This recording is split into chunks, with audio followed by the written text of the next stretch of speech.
Hey, welcome into our expanded Blue Cross Bowl coverage here on Main Street Sports Today, presented by the Tennessee Highway Safety Office, where fans don't let fans drive drunk. I'm Maurice Patton. That's Wade Neely. Wade is coming to you from the Lee Company Studios in Columbia. I am still in Chattanooga as the Blue Cross Bowl continues. Day two action. We have Class 3A, Class 1A, and Class 5A state championship games, one of which are in the books, two others taking place here later today. So we are off and running at Finley Stadium in Chattanooga and crowning some state champions, three of which we took care of yesterday. So glad to have y'all with us here for the first 30 minutes as we get you caught up from the Blue Cross Bowl before we swing into our typical Main Street Sports Today coverage or content beginning at 2 o'clock. So a lot going on here, Wade. Busy time. You're on the ground in Chattanooga and hopefully thawed out a little bit, especially to stay for that night game last night. It looked like it was bitter down there in Chat. It was not very comfortable last night, and it got especially uncomfortable for Baylor as the night progressed. But yeah, it bitter is probably a good word for it in more ways than one, actually, Wade. Yeah. And kind of looking forward, as such as it is, to more of the same today. It's not gotten a whole lot warmer. Don't be fooled by the sun when you see it on TV. Sun a little deceiving, but like you said, a lot of good football being played, some state championships being handed out. Maybe a pretty big surprising result in that late game last night. As you said, Baylor's luck kind of ran out down the stretch. I got to ask, I don't think the whole city of Chattanooga was there, but give us the lay of the land from that night game last night. It was a pretty solid turnout, weather notwithstanding, as you would kind of expect from Baylor and McCallie in that nightcap. A lot of folks on hand for that one, a lot of bragging rights at stake, and it was everything you would expect from when those two get together. Again, Baylor having gone through the regular season undefeated, coming into that Division II 3A championship game with a 12-0 mark, got out to a 21-0 lead at one time, and then McCallie said, "Not so fast, my friends." Charged back, scored 27 unanswered, and wins it 27-21, stunning the Red Raiders. I mean, does it get any better than that if you're a McCallie player, fan, coach, supporter? Not only do you avenge a loss, you get to do it versus your rival. And then, I mean, your back was against the wall and you pull off an insane comeback against a team, that some folks might have thought was unbeatable in many regards. And instead, you are the ones that get to play, spoiler, with the championship to boot. I don't think it gets any better than that, just from the standpoint that, again, you kind of borderline snatched their hearts with that one. I mean, again, they're up 21-0 before halftime, and you come back and beat them. And I believe Baylor won that game during the regular season, something like 44-12 or something like that. Hang on just a second. Let me see if my computer will cooperate with me. I can pull up that previous outcome. But I believe it was a pretty dominant performance during the regular season on Baylor's part there. So, yeah, to answer your question, no, I'm not sure that it does get much better than that for the Blue Tornado, and then to win one like that. Yeah, 44-12, Baylor in week 6 or 7, maybe 7, I think. So they take that loss, and, McCallie's kind of just sharpening their knives, just maybe hoping they get a shot. The cool thing is you kind of see the bracket obviously unveiled, and you're thinking, hey, we don't necessarily care who we play as long as we win the state championship. But then you look across and you're like, maybe we could add a little extra oomph to this thing. And that was really cool to see. a little measure of revenge extracted right there. Anytime you can get a revenge win like that, that's big. So, again, congratulations to the Red Raiders. The oh, I'm sorry, to the Blue Tornado. All three of those games last night were rematches, by the way, or on day one were rematches, because in the opener, the Division II AA championship matchup between Battleground Academy and Christ Presbyterian, as we've mentioned at various points this week, Wade, you were on the broadcast of that regular season matchup between those two, and CPA looked really good in downing BGA in that one. Well, they did likewise. BGA got out to a solid start. They kind of sky kicked the opening kickoff and recovered it and went down and scored. But from there, points were kind of tough for the Wildcats to come by, and they wound up playing catch up and couldn't, falling 38-26 in that opening game yesterday morning.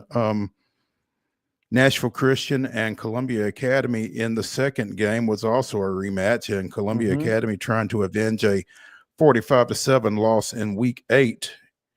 Fell behind early, came back, got it tied 14-14 at half, but couldn't quite get over the hump in the second half as Nashville Christian pulled away for a 49-21 victory over CA in that one. Again, as we've mentioned, Columbia Academy making their first Blue Cross Bowl appearance yesterday, and just couldn't quite get over the hump there in the second half. Things kind of sputtered a little bit offensively for them. Meanwhile, Nashville Christian got a big performance from a transfer from McGavock, Terry Ward, who rushed for 203 yards and a touchdown, and a lot of that damage was done in the second half. Ward did not play in the regular season game, so a little bit of an X factor there for the Eagles there in this matchup. But yeah, to put him and Jared Curtis together, that was just a little bit more than Columbia Academy's defense could deal with for 48 minutes. Tough loss for them, and again, they were a little beaten up by the time that game got over, as you can check out the coverage at mainstreetmurray.com on that one. Tough loss for the Bulldogs, but still tough loss for CA. And at the game, we're watching it. David Wilson and I are both keeping tabs on it while it's going on. And two things, Mo. Number one, I glanced over, and the very first touchdown, I said, "Oh man, CA just scored." The uniform switcheroo kind of threw me. I thought CA was scoring, but it was actually Nashville Christian. So once I got over that, I had to mentally process that for a moment. But then the other thing that I was really impressed by, obviously you can do a lot when you have a guy like Jared Curtis as your signal caller. But I was impressed with the play calling because every time I would glance over, Nashville Christian was in a different formation. They were sending lots of guys in motion.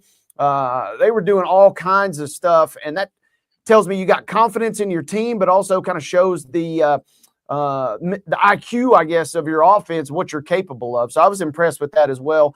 Maybe not surprisingly, considering how much we had heard about those guys, but it was still cool to see.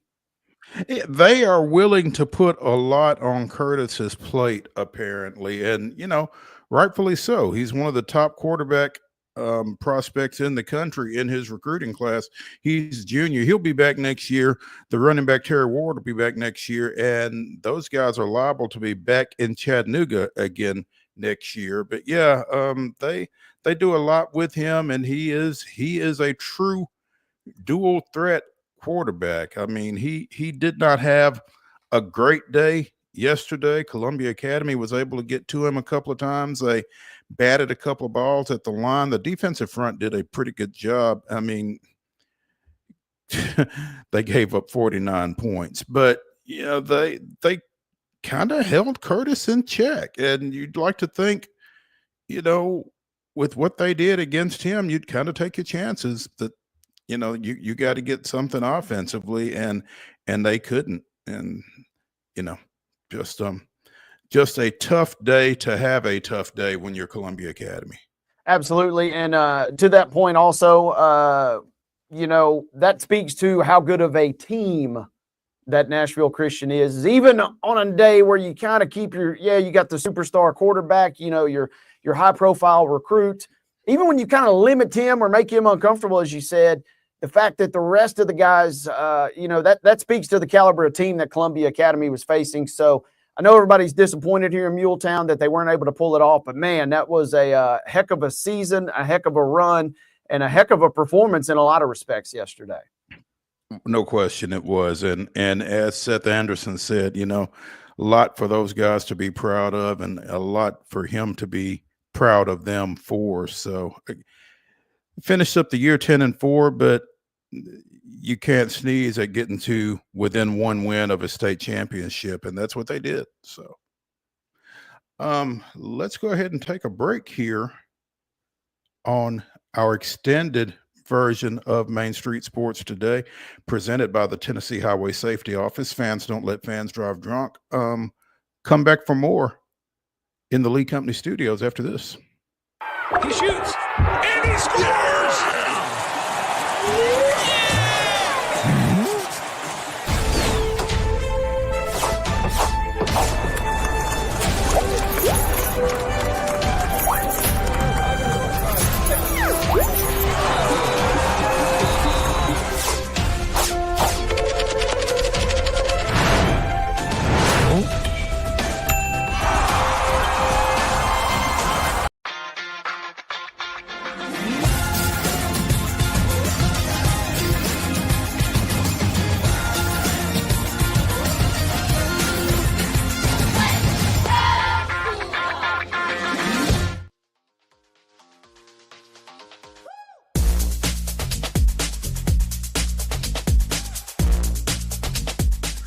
Welcome back to our extended version of Main Street Sports Today, presented by the Tennessee Highway Safety Office. Fans don't let fans drive drunk. Keeping you up to date on the occurrences at the Blue Cross Bowl down here in Chattanooga at Finley Stadium. I'm Maurice Patton. That's Wade Neely.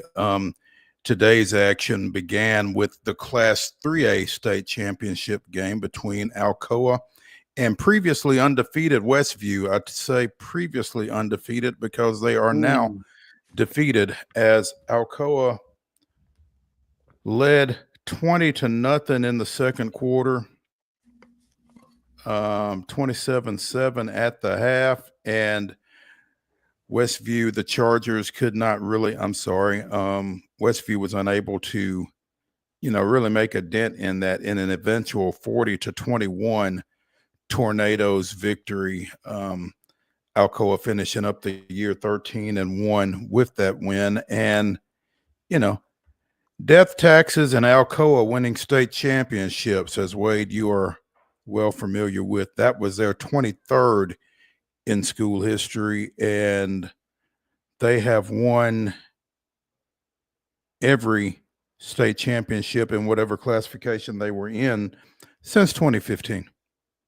Yeah, a bit of a dynasty, you might say. And like you said, death taxes, Alcoa football, they continue to just be the class of 3A, at least for this year. They'll get ready to move up beginning next season and kind of take on a new challenge. And everybody, you bash Alcoa. A lot of folks bash Alcoa a lot, and, you perhaps rightfully so. But on the other hand, I do give them a lot of props because you still got to go out and you still got to execute. You still got to go out and you still got to win the games. But then also, as a now neutral observer with no real keen interest in Alcoa other than just sitting back, I'm excited to see what they do at the 4A ranks, because to me, 4A seems like the Wild Wild West. It seems like a different school wins it every year. Seems like really good teams get bounced in the quarterfinals or even prior. We see it almost every year. So I don't know that it'll necessarily be as much of a quote-unquote gimme going forward for Alcoa, but I think it will be fun, and I think the games will be a little more competitive, which will be fun to see those guys compete in a little bit more intense environment going forward.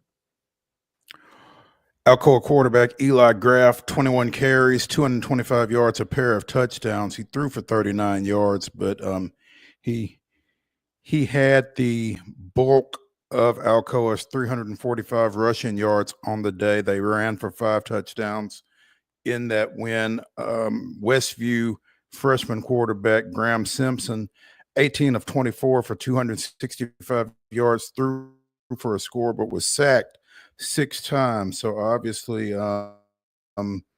Alcoa able to get to him, get some pressure on him. No interceptions, but obviously he never was really comfortable back there. He did get it to Miles Brown, 7 catches for 153 yards and a touchdown, but a tough day for, again, previously undefeated Westview, as by the time they scored it was 20-7, and they were playing from behind and just never could quite get there. And I'm sure that run game for Alcoa had a lot to do with that. Yeah, that speaks to Alcoa's dominance, right? The fact that they've got so many weapons, and they were content just to cruise on the ground to 300+ yards. I mean, that is very impressive. They did sneak a tight end to my boy, the future Michigan Wolverine. I did see Eli Owens, the tight end, haul in one. This is a kid that feels like he's been in high school since Methuselah was roaming. Committed to Michigan several years ago, and then finally signed recently. He was impressive, but the more impressive thing too is just that Alcoa, they can beat you so many different ways. And I've been in Westview's shoes, right? You have a really good team, maybe one of your best teams in school history, maybe one of the best teams you've ever had. And then you kick off and Alcoa does what Alcoa does. And that, I've been on that side. It's so demoralizing. It's so frustrating, but nothing you can do except tip your cap to the Tornadoes on another successful run. I get the feeling too, Mo, that as good as Alcoa is and as lofty as their goals and expectations are, I think there are a lot of folks today that maybe are still a little miffed by that Ravenwood loss early in the season. Alcoa would probably think, hey, we already won our state championship. If we could bust Ravenwood down here and play again like tomorrow, we'd like another crack at those guys too, because that's just the caliber of program that they have up there in East Tennessee. Well, they are probably taking a lot of pleasure in the fact that they were in the state championship game and Ravenwood isn't as well. Some of that was there too, I'm sure. Yeah. Eli Owens, the future Wolverine, 2 catches for 24 yards and a touchdown. 8 total tackles, 2.5 for loss, pass breakup, and a quarterback hurry, half a sack. So, where from what you understand, where does he project at the next level, Wade? Are they going to use him on offense or on defense, or do they really know yet? I don't know that we really know. At least I don't, because Harbaugh was on him early, and I will never forget this, Mo. I don't keep up with recruiting a ton when it comes to the college ranks, other than Bryce Underwood, of course. But other than that, I'm not totally in tune. I'm not scouring the message boards, but I had heard that Michigan had offered this kid in our prep before the Alcoa game. And when he got off the bus, I said, "Oh, that's a big kid." Yeah. I don't believe he's a freshman, but it turns out he was. And I will never forget, there was a key play in that game at the Brickyard, and Owens running over the middle there was an errant throw, and he makes a one-handed reach, never breaking stride, hauls it in right into the breadbasket, and he's off to the races. And I said, okay, I see why that guy's a Division I player, even at that young of an age. Whether he ends up, on the offensive side of the ball or defensive side, I think Michigan is getting a pretty good kid. Tennessee was on him too. I mean, this was a high-profile recruit, which speaks to the depth that Alcoa has. I mean, he was kind of a forgotten target offensively because their run game was so dominant today. Right. Yeah, I think I was down at the Brickyard for that play, for that game. And yeah, he kind of looked like a man among boys at that point, and nothing has really changed to this point. So congrats to the Tornadoes. Here in about 10 or 15 minutes, the Class 1A Blue Cross Bowl State Championship game kicks off between South Pittsburgh and Mace, Memphis Academy of Science and Engineering. The Pirates coming in at 12-2. Mace is 12-1. They only played a 9-game regular season schedule, but Mace has scored upwards of 40 points in each of their 4 playoff games, defeating South Fulton defeating Lake County 46-0, defeating South Fulton 44-24, Union City 42-0, pretty good Union City team, and then edging McKenzie 40-34 this past weekend. So, and we know about that McKenzie team. So Mace being able to beat them kind of puts the Wade Neely stamp of approval on that team out of Memphis. South Pittsburgh got off to a bit of a slow start during the regular season, but again, they've run through the playoffs. They blitzed Red Boiling Springs in the opener 60-0. They defeated Chattanooga Prep 35-21, Clay County 49-13, and Coalfield 31-6. So that's the road that those two teams have taken to Chattanooga. They will kick it off again here in about 15 minutes. And, you know, you like to see new teams in these games, like a Mace. And I'll be interested to see what kind of crowd that they bring in their, first Blue Cross Bowl appearance. Yeah, that is always one of the highlights for me is when you see the teams that either make it for the first time or the small town, that kind of closes its doors. And, I'm imagining that Mace, obviously we're talking a 1A school. There's only so many supporters to go around, especially in that city. But hopefully they will be well represented. And to your point a moment ago, man, what an impressive win versus McKenzie. They rallied from 2 scores down in the fourth quarter. Tate Serber, the star-studded quarterback for McKenzie, with a couple of turnovers. So that was an impressive win alone for me, for Mace. But the fact that they were able to rally in the fourth quarter to do so kind of really solidifies that as a signature win today. I'm looking forward to this game, maybe more than any others the rest of the weekend. Yeah. Let's take a break real quick here from our extended Main Street Sports Today, presented by the Tennessee Highway Safety Office. Fans don't let fans drive drunk. When we come back, we will get you ready for tonight's finale and tomorrow's schedule at the Blue Cross Bowl down here at Chattanooga's Finley Stadium. Stay tuned after this. He shoots and he scores!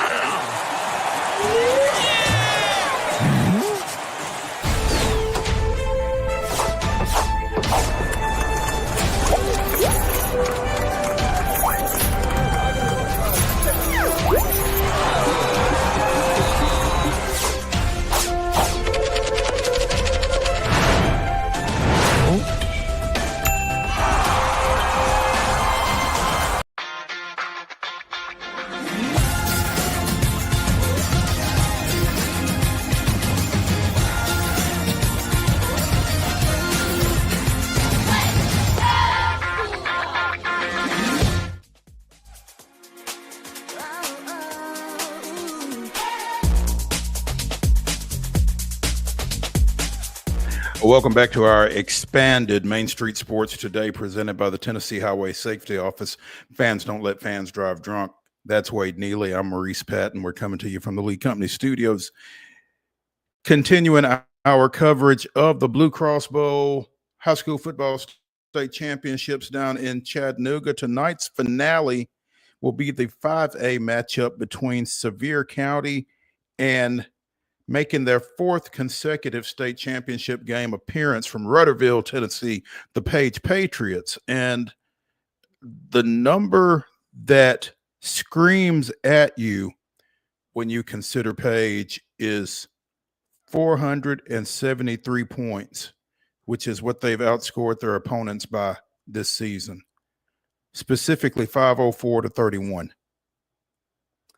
Yeah, this is a Page team that is garnering, or should garner, just from a stat standpoint, they should garner some national attention just because it's been eye-popping, right? And they go 7-8 games before they even gave up any points, finally giving up just a stray touchdown to Lawson midway through the season. Their defense sets the tone.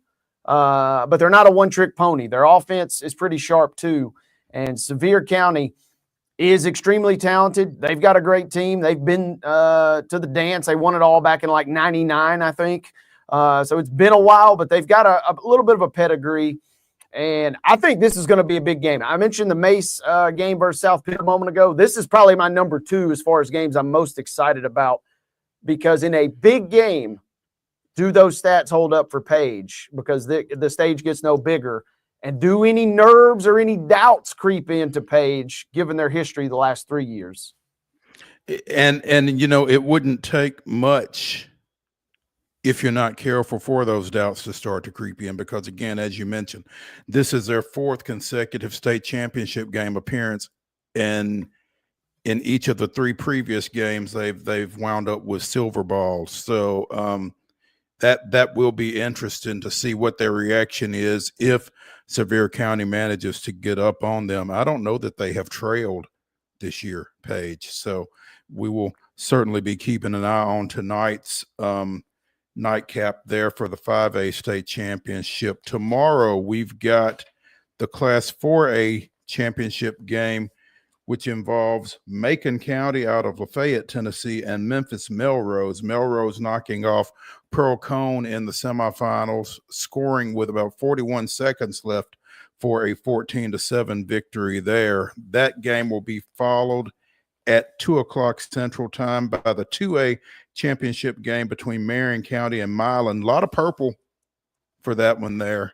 And then the 6A title game will be played at 6 o'clock Central Time. It'll be a rematch from last year as Oakland tries to avenge its 24-9 loss to Houston in last year's championship game when those two kick it off. So a lot of great football still to come here from Chattanooga, and we will wrap it all up for you on Monday. But certainly looking forward to all 3 of those games tomorrow, as well as this nightcap in 5A here, and it's going to be another cold one. So if you're coming this way, bundle up. Yeah, bundle up, get the cocoa going. But, I mean, this is football weather. This is the way championships kind of should be decided. We've already seen some great games. I think we're in store for 2 more good ones today, and I think tomorrow from top to bottom is going to be pretty solid as well. The TSSAA, I know they don't rig the brackets or set them up this way, but I think we've all been treated to a great little 9-game slate here over these 3 days. Yes, it's been a lot of fun. It's like you said, it's going to continue to be fun. Looking forward to seeing how these play out. And again, we will be back here on Monday starting at 1:30 to wrap up the high school football season and put a bow on it. So looking forward to doing that here on another extended version of Main Street Sports Today as we get you taken care of from the Blue Cross Bowl here in Chattanooga. I guess we need to take a break here, cleanse the palate, catch our breath, and come back for the conventional Main Street Sports Today. But again, this 30 minutes has been brought to you by the Tennessee Highway Safety Office, where fans don't let fans drive drunk. We'll see you on the other side of this break. He shoots, and he scores!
Familiar music only means one thing. It is time for the weekend warm-up edition of Main Street Sports Today, presented by the Tennessee Orthopedic Alliance of Columbia. I'm Maurice Patton. That's Wade Neela. We're coming to you from the Lee Company Studios. Wade at HQ in Columbia. Me from here in Chattanooga as the Blue Cross Bowl state championships for high school football continue. Again, join us at 1:30 on Monday as we wrap up this weekend's 9 state championship games and get you ready for the week a little early. 1:30 again on Monday. Be sure and join us. Excited today to talk about the final weekend of college football, as we will have conference championships taking place across the nation, including in Atlanta, where Texas and Georgia will tee it up at Mercedes-Benz Stadium. We will speak in the second hour of the show with Eric C. Henry of Horns 24/7 to talk about that matchup and what Texas has to do to reverse the outcome that they got in the first meeting out in Austin between those two programs. We will also talk in the next segment with Ben Arthur of NFL on Fox. The Titans catching a beaten, battered, bruised Jacksonville team Sunday at Nissan Stadium. Can they take advantage of it? We will check with Ben and see. Among other things we'll be talking about here today. But Wade, what are you looking forward to this weekend? You know, good to be with you again. I feel like I just saw you a couple months ago. But, long time no see. Yeah, here we are yet again. I'm looking forward to a good show. Looking forward to, I get the feeling that somewhere, somehow, one of these college football championship games will spring a quote-unquote upset. We'll talk about it in our final segment with the Wonder Slate, but Vegas, the lines are a little too low, so that makes me feel I'm on alert going into this. I don't know what that means. I don't know which teams will lose. I don't know what that means for the playoff, but I do know that it will be fun. It will be exciting. It is the championship weekend, and it should deliver. It usually has some sort of level of drama or intrigue, and I think this year will be no different. And I think particularly with the 12-team playoff and everything, you're right. I think that what the impact of those losses is, who suffer those losses, and how it impacts, the playoff and everything else. That's kind of the intrigue of the weekend. Obviously, when next we meet, we will know the 12-team brackets because those will be announced on Sunday following Saturday's championship games. And as much as the Saturday games will be, interesting, I think, again, watching what reverberates from those games will be certainly worth watching as well. So it's going to be a fun weekend. I think so. And then we'll get into it more. But, last night in the NFL, we had a crazy – Mo, you and I have talked about how Thursday night football is usually a bunch of stinkers. Last night was what the NFL execs dreamed of in terms of game on-field product when they crafted Thursday night football all those years ago, because we had a great game. And same with college football. I feel like there's going to be one or two storylines, one or two shakeups in the NFL over the weekend as we dip into it here in early December. Will certainly be worth watching. We'll also talk a little WNBA. We'll talk a little, as we said, some NFL, some NHL, because there was a coaching move made here in the last 24 hours or so that we need to touch on. A little NFL talk, a little Major League Baseball talk. And again, in the final segment of the show, it's the Wonder Slate, as Wade and I will pick. Are we picking 10? Are there 10 games? I don't know that there's 10. Let's see what we're up to here. I'm wheeling and dealing on the Wonder Slate. We get as many as we can. Okay. I will tell you this. We're not going to go to the level of the Pulaski Citizen Fearless Forecasters, where I had to pick between Lehigh and Villanova this weekend. We don't include the D2 and D3 championship games. Our publisher, Scott Stewart, keeps us on our toes with those, but we're safe. It's just D1 teams this weekend. Thank you. Thank you for not asking me to pick Lehigh and Villanova because yeah. When I got to brush up on Incarnate Word, we've had that team in the past in the FCS playoffs. No, I don't need all that. I've got sources, but I don't have those kind of sources, if you catch my drift. There you go. There you go. Yeah. But we will be picking the Wonder Slate in the final segment, so stick around for that. That's what we're looking like here for the next just short of 2 hours. So let's go ahead and swing into it with yesterday's results and this weekend's schedule on the rundown. This is the rundown.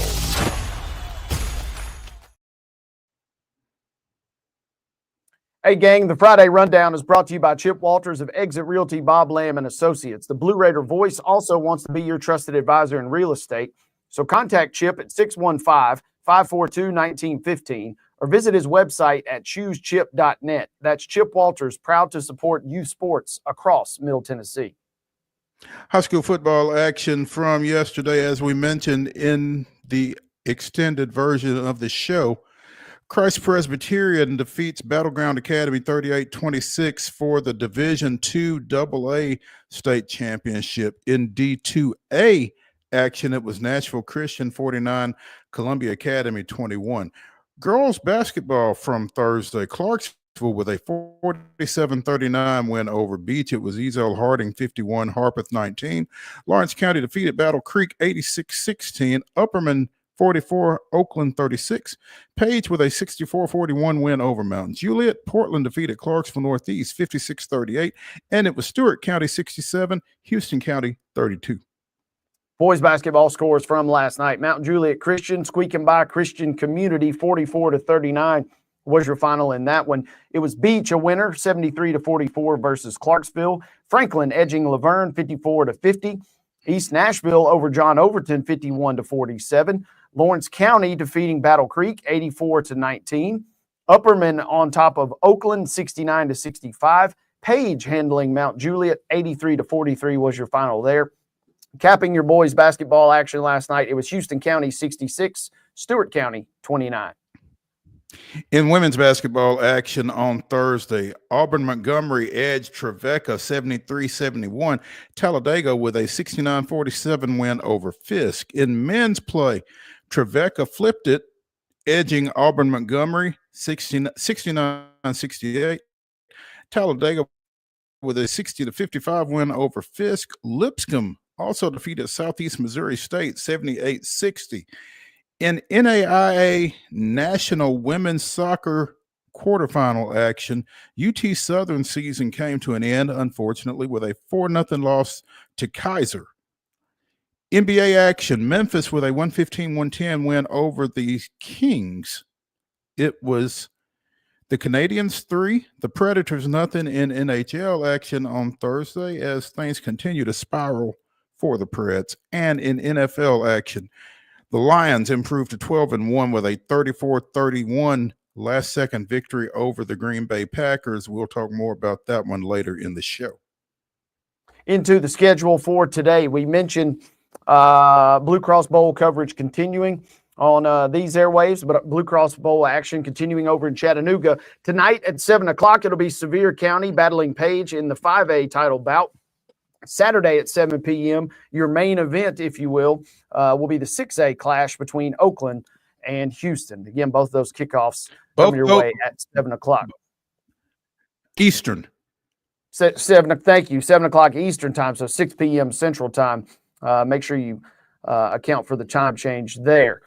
Into basketball we go. Got a big slate tonight. These are all double headers as Lawson visits Antioch. All games beginning at 6 o'clock unless stated otherwise. Franklin Road Academy is at BGA. Westmoreland traveling to Cheatham County. East Robertson is at Clay County. Culleoka visiting Collinwood. Columbia will host Summit tonight. Eagleville will play host to Santa Fe. It'll be Battle Creek at East Hickman. Franklin Classical at Franklin Road Christian. Portland visiting Gallatin tonight. White House Heritage on the road at Greenbrier. Station Camp is at Hendersonville this evening. Ravenwood at Hickman County. Montgomery Central at Houston County. It'll be Beach at Hunters Lane, Liberty Creek at Kirkwood, Stratford visiting Maplewood tonight. It'll be Spring Hill at Marshall County, and Columbia Academy will visit Middle Tennessee Christian tonight. Also, Lebanon is at Mount Juliet at 6 o'clock in a doubleheader. Big Wilson County showdown over there. White County travels to Murfreesboro Central. Hume Fogg is at Nashville Christian. West Creek goes to Pope John Paul II. Richland hosting Mount Pleasant. Creekwood is at Rossview. Springfield goes north of the border, taking on Russellville, Kentucky. Siegel is at Shelbyville. Overton goes to Smyrna. Stewart County hosts Joe Burns. Summertown hosts Wayne County, and Green Hill travels to Wilson Central in another Wilson County showdown. Saturday doubleheaders. This one starts at 3 as Clarksville Academy comes down to Chattanooga, taking on Silverdale. Again, that's a 3 o'clock start. Now, check your local listings because I don't know if that's 3 o'clock Central or 3 o'clock Eastern. You might want to shoot for Eastern just in case. Upperman is at Creekwood at 6. Also, Loretto goes to Lincoln County, and Lawrence County is at Richland. Again, all of those are doubleheaders starting at 6 with the girls on Saturday. Rolling right into more basketball. These are girls' standalone games beginning all at 6 o'clock. Innsworth visiting Baylor. It'll be Blackman hosting Brentwood. It'll be Eagleville at Cascade. Knowledge Academies is at Glencliff tonight. Friendship Christian taking on Harpeth Hall. Hillsboro at Independence. Centennial visiting Laverne. Good Pasture, who's at Lipscomb Academy. Cane Ridge on the road at MLK. Riverdale is at Stewart's Creek. Harpeth visiting Sycamore. STEM Academy will be at Valor Collegiate. University School of Nashville is at the Webb School. Saturday standalone games. Clarksville Christian will take on Bartlett. That game begins at 1 o'clock. At 2 o'clock, it'll be Franklin Road Academy, who's at Father Ryan. And at 3 p.m., it'll be Brentwood Academy at Baylor. Boys only games today. Watertown is at DeKalb County at 7:30. Liberty Creek travels to Kirkwood. Friendship Christian is at Montgomery Bell Academy. Those are also 7:30 games, as is Rockvale at Nolensville. Merrill Hyde is at White House at 7:30. Tomorrow, a 1:30 tip for Kirkwood and Evangelical Christian out of Memphis. At 4:30, the Tennessee Heat plays Jackson Northside. Also at 4:30, Hillsboro and Southwind out of Memphis will meet. No start time for Callaway County out of Kentucky and Pope John Paul II. Women's basketball action today, 5 o'clock. Southeastern is at Cumberland University. Tomorrow, I got you. Saturday's women's basketball action. This is the front end of a doubleheader over at the Curb Center as Middle Tennessee State plays at Belmont. That's a noon start. You can see it on ESPN Plus. Also at 12 noon, Mobile out of Alabama comes up to Pulaski taking on UT Southern. Again, that's a 12 o'clock start. At 1, Voorhees is at Fisk. At 2, Trevecca travels to Montevallo in Alabama. Also at 2, Austin P is at Murray State. 5 o'clock start for Campbellsville at Cumberland. And at 6, and you can see this one on Fox, Tennessee coming off of that harrowing win over Florida State the other night. They will host Iowa. Sunday matchup, Tennessee State travels to Oxford taking on the Lady Rebels of Ole Miss. That's a 1 o'clock tip. And at 3 o'clock, Lane College is at Trevecca. Men's basketball, as we near the end of the rundown here, men's basketball games on Saturday at the college ranks. It'll be Cumberland at Blue Mountain. That game gets underway at 2 o'clock. MTSU is at Belmont. Also, that game gets underway at 2:30. Voorhees and Fisk will tip off at 3. Montevallo will host Trevecca at 4 o'clock. And UT Southern will also host the University of Mobile. Shout out real quickly to Sydney Westry, good friend of the show, former UT Southern assistant. She's the head coach at University of Mobile, so she's in familiar territory this weekend. Welcome back, Coach Sid.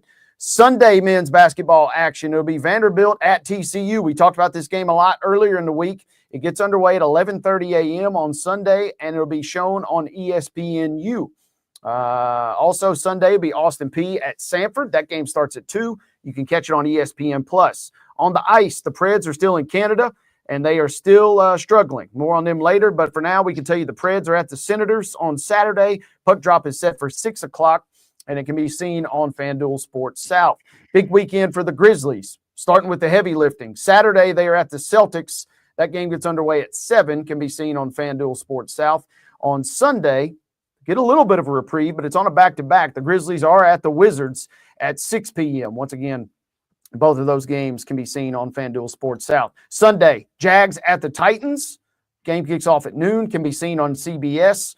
And Saturday, college football, big showdown. More on it later. Georgia at Texas. Georgia versus Texas.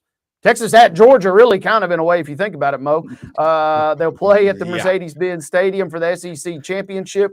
That game kicks off at 3 p.m. And remember, folks, it's on ABC. Don't be going hunting for no CBS this year. It's Georgia at Texas in the SEC Championship at 3 p.m. That concludes our schedule for the weekend. And ladies and gentlemen, that brings us to the end of the Friday Rundown.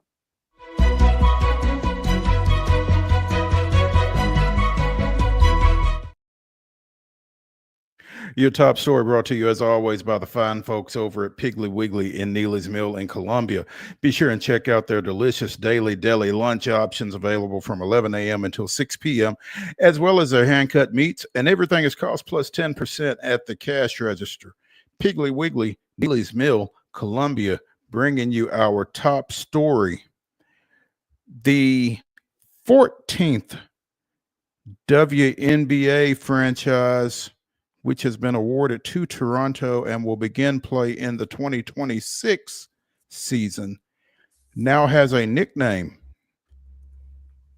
And it came directly from a Name Your Team contest campaign that the Toronto franchise conducted. They got more than 10,000 people to respond to their solicitation.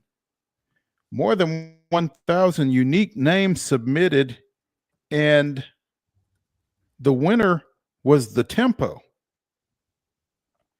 And it's drawn a little, there are some people a little concerned with the Toronto Tempo, but the president of the team, Teresa Resch, said that they liked the uniqueness, alliteration, and this makes sense. I'll give her this.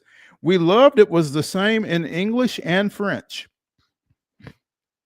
Something to be said for that in Toronto. There is something to be said for that in Toronto, where both languages are the official Canadian languages. So, it on first glance, it felt a little lame, but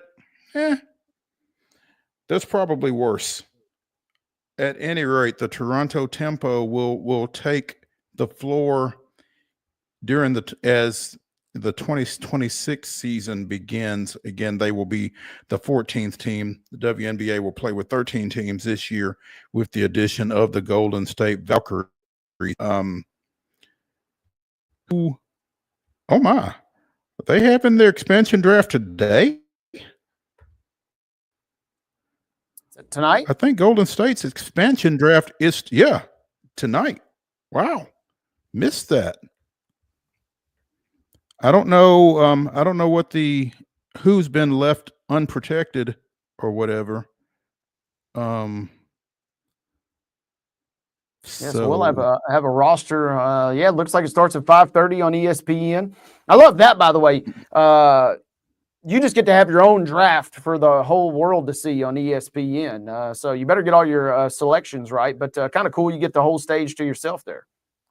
You get the whole stage to yourself, and you don't have to worry about anybody else drafting anybody out from you. So that's going to be interesting. I mean, they don't even have to draft. They could just turn in a list. Here's who we want. Yeah, so, in theory, you could. You could not even, you could remove all the drama if you want to. I like that you proposed there. That'd be nice. Just, hey, here's our list, and just give us these folks.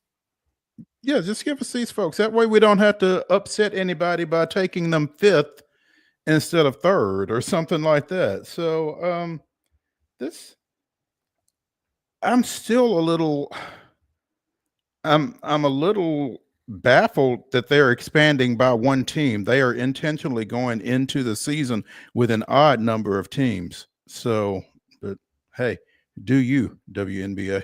We'll see how that works out. But yeah, we'll have something to talk about Monday from the WNBA because the Golden State Valkyries will have their expansion draft completed and they will have the start of a roster in place. So check back with us on Monday when we have our expanded version of Main Street Sports Today beginning at 1:30.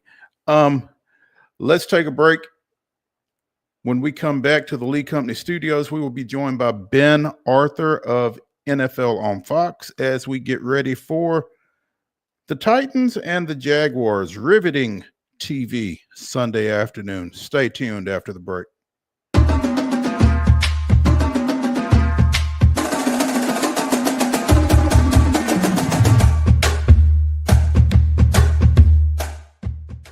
Whether you're an athlete or a weekend warrior, when it comes to your performance, don't settle for anything less than excellence. We're proud to announce that Mid-Tennessee Bone and Joint Clinic is now Tennessee Orthopedic Alliance of Columbia, where we are redefining sports medicine and orthopedics. Tennessee Orthopedic Alliance's team of expert sports medicine physicians understands the unique demands of your body. TOA Columbia specializes in personalized orthopedic care, offering state-of-the-art treatments for everything from sports injuries to joint replacements. Learn more at toacolumbia.com. Step into the Lionel retail store at Opry Mills, Nashville, and you'll be captivated by all the magic of the 123-year history of Lionel trains. Whether you're already a train enthusiast or just getting started, Lionel will energize your love for trains. NASCAR fan? Come check out your local Lionel station to learn all there is to know about model trains and die-cast NASCAR collectibles. Visit nashville.lionel.com or call 615-455-9399.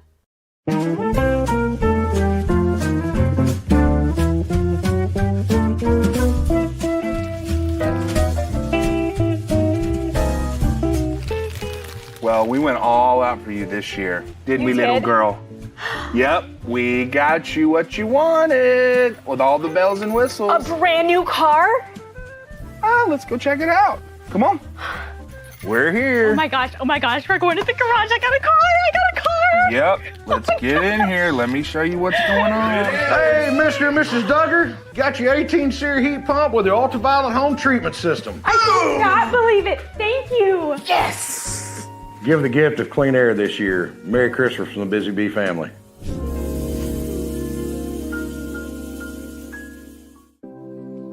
Custom Stone Handlers supplies over 600 distributors and suppliers with quality stone products. Along with River Stone, we produce and distribute over 100 building, landscape, and other bulk products. Our goal is to provide quality products, service, and partnerships to ensure our customers' success. We firmly believe that the measure of any person or company is how they treat other people and customers. Give them a call at 931-490-4990 or visit CustomStonehandlers.com. With Lee Company technology, the best handymen are hands-off.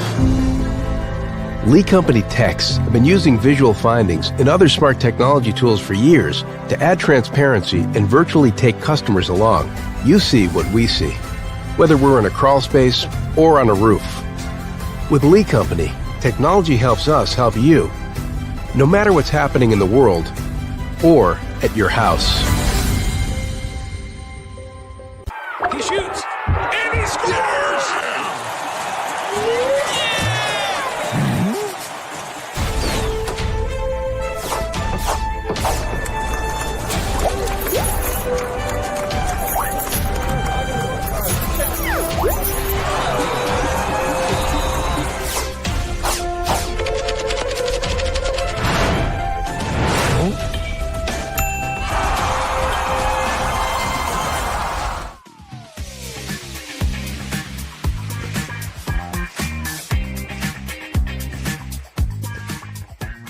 The weekend warm-up continues here on Main Street Sports Today, presented by the Tennessee Orthopedic Alliance of Columbia.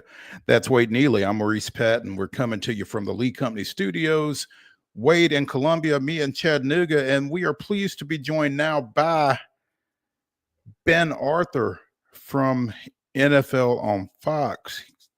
Focuses on the AFC South, and we've got an AFC South showdown Sunday at Nissan Stadium as the Tennessee Titans host Jacksonville. And Wade will be able to tell us where both of these teams are on tankathon.com. But Ben, I know this is one of the more riveting matchups across the NFL this weekend. Thanks for joining us to talk about it. No problem. Thanks for having me. As always, love to join with you guys whenever I can. Well, we appreciate that. Seriously, other than draft analysts, who's paying attention to this ball game Sunday? Yeah, it's not like you said, right? Like this isn't exactly for those looking to see some high quality playoff caliber football, but of course, as you said, there are playoff implications, and for a lot of the guys playing, I mean, from the Titans' perspective, I mean, you want to really get a good look at a lot of these young guys, and I know for them, particularly on defense, they're going to be down, or at least as of our recording, I mean, several guys who get a lot of snaps on defense. Didn't practice, may not be available, and so that's going to bring some opportunity for some of the younger players. And then from the Jaguar side, we all know that Trevor Lawrence is on IR now. This is kind of an audition for Mac Jones at a potential starting job, or to be in the mix for a job in 2025. And but yeah, I mean, this is going to be.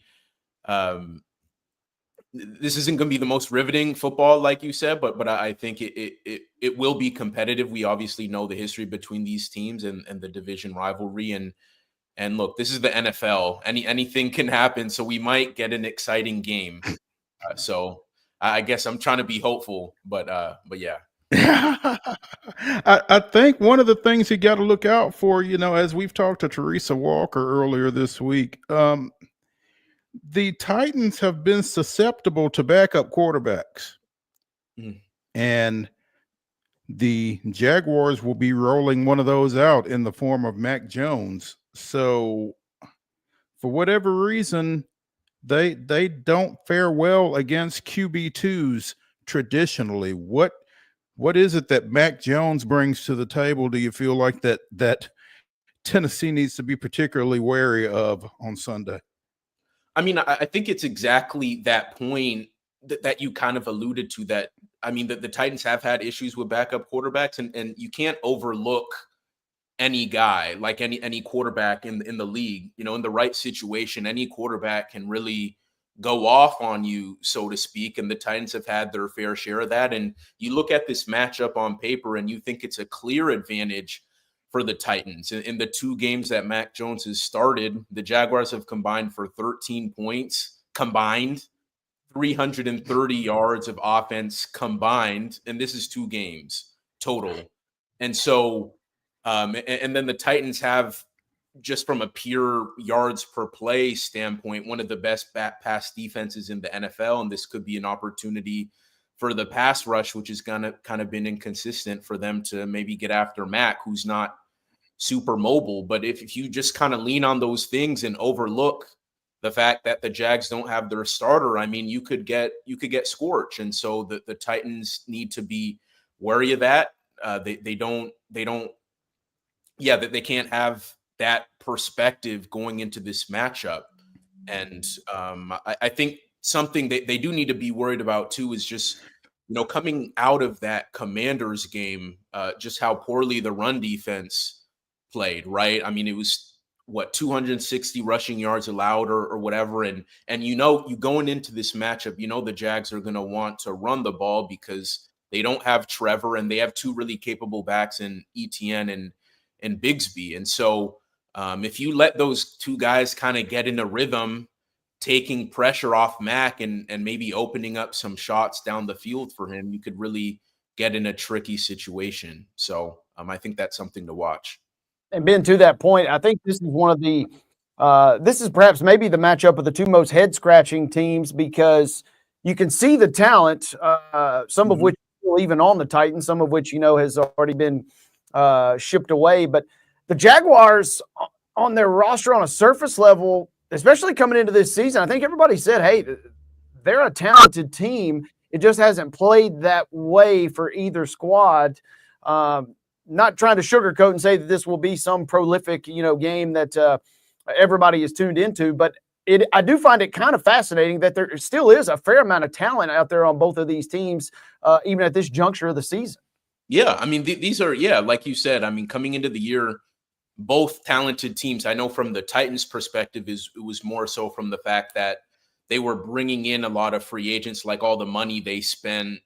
But from the Jags, I mean, they have a lot of homegrown talent on that team. And then you add Brian Thomas Jr., who's been really, really great as a wide receiver one right off the bat.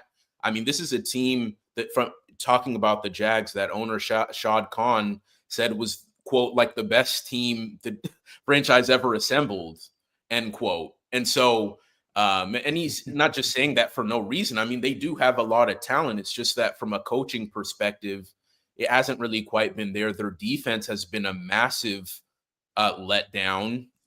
They brought in Ryan Nielsen from Atlanta, and they thought that would kind of change things for them. I mean, their defense kind of fell apart at the end of last year. They thought bringing Nielsen in, and you have Trayvon Walker, you have Josh Hines-Allen, you brought in Eric Armstead, you brought in Darnell Savage. I mean, you have some good players on defense, but that hasn't worked out for them. They've had some injuries too, but I'm not sure how much of an excuse that is. I think it really just comes down to coaching, and I think in the NFL overall, I mean, there's so much parity, right? Like the talent gap isn't as much between teams as people like to make it out to be. Like, people like to say the Lions are just so much more talented than like the Patriots, but it's really on the margins where teams are better, maybe playing better situational football, maybe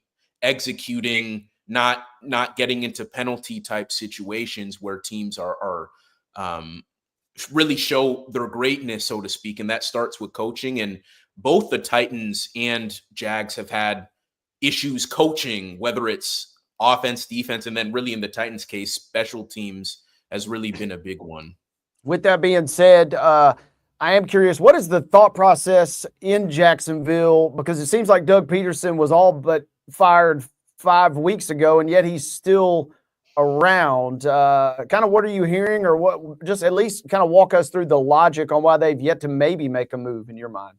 Yeah, I mean, this is not with sourcing, but just kind of my tell on the situation. I mean, it's the way I'm starting to look at it is like, what would they have gained by firing Doug Peterson? I mean, it was like the logical sense move right after the Lions game where they just got blown out. But what do you really accomplish by doing that at the end of the year? I mean, you could say, oh, well, they could get a head start on looking at potential candidates, but they could do that now without necessarily just because and you even just look at their staff. I mean, if you do fire him, who's going to be the interim? I mean, the defensive coordinator definitely should not.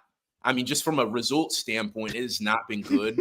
Russ Taylor, their offensive coordinator, is way too tied to Doug Peterson.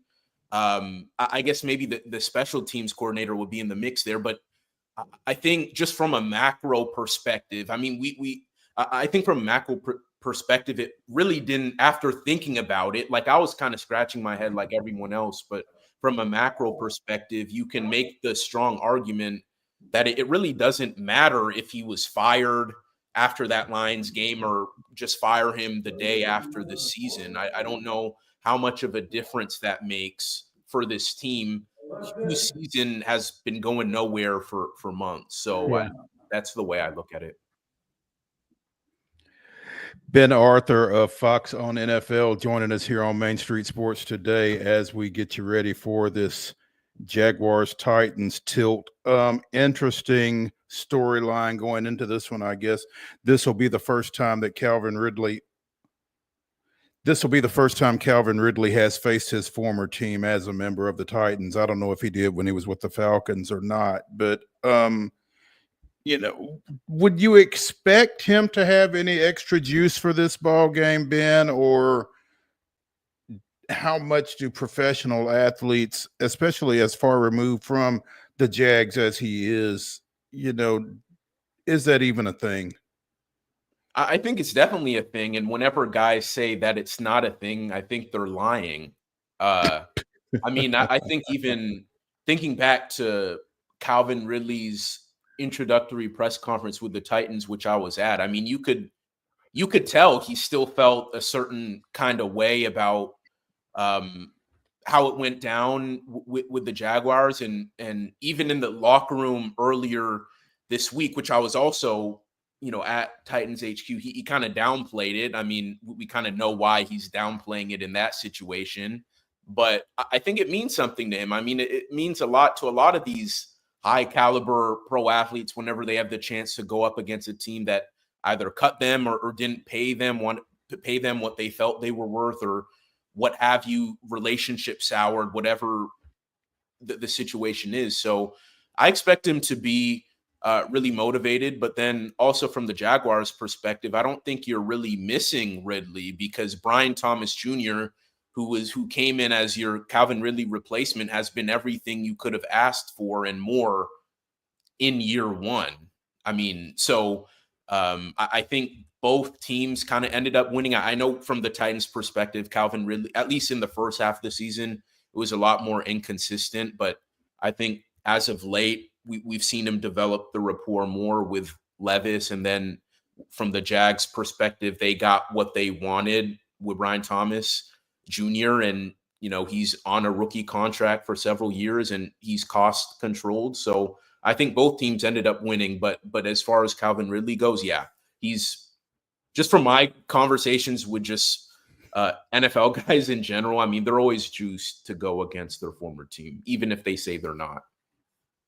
A little revenge game factor. We saw it Monday night with Jared Jeudy going off versus Denver there. So that one will be interesting to watch. I'm glad Mo mentioned that, because it feels like Ridley is due to kind of get truly unleashed. We saw 100+ yard game earlier this year, but it feels like he's kind of been getting more and more involved, to your point, Ben, but it feels like he hasn't been truly unleashed. And I don't know that you force that necessarily, but if it's there, this guy could go for an explosive day if conditions are right. For sure. Yeah. It hasn't necessarily gone his way, but I think, and this was like a thing in training camp too, because Calvin's speed is just so unique. And I think we can underestimate kind of how difficult it could be to get on the same page with a guy like that, who's obviously uber talented, in and out of breaks, top 1% ever.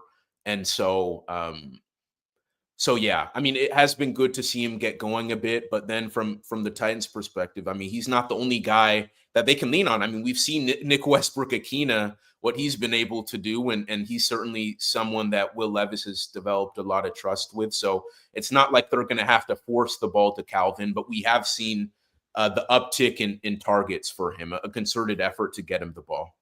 Ben, I want to ask you too, where do we sit with the offensive line, which is, we knew going into the season was going to be a point of emphasis. We knew going into the season we'd probably be talking about it a lot. A lot has been bad, but it seems like there's been some good. But I guess I'm curious, what's your evaluation, and what do you maybe think kind of has big coach, as we've called him, Bill Callahan, kind of got this unit a little more into form with just a few games left?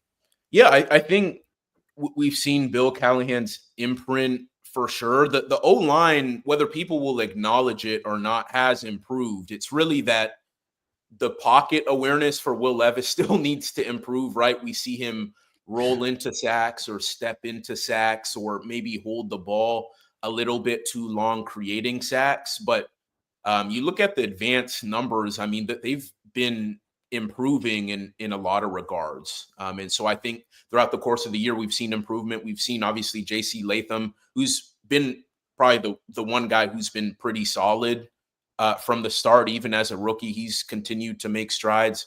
I think Skoronski has gotten better as the season has gone on.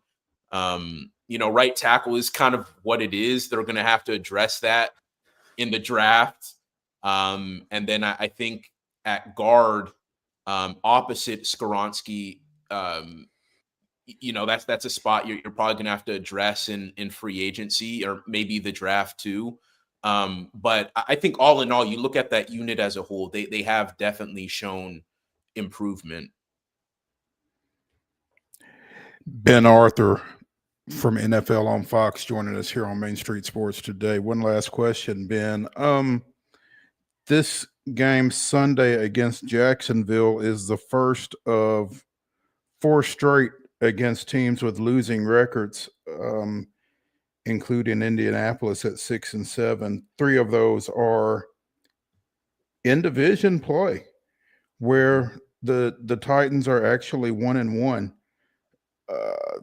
There's hope kind of springs eternal, and there is certainly a faction out there that feels like the Titans, maybe they're ready to make a run here. Is how high should this fan base realistically get their hopes here about this stretch of these next 4 games before finishing the season against 8-5 Houston, who they've already beaten? Yeah, I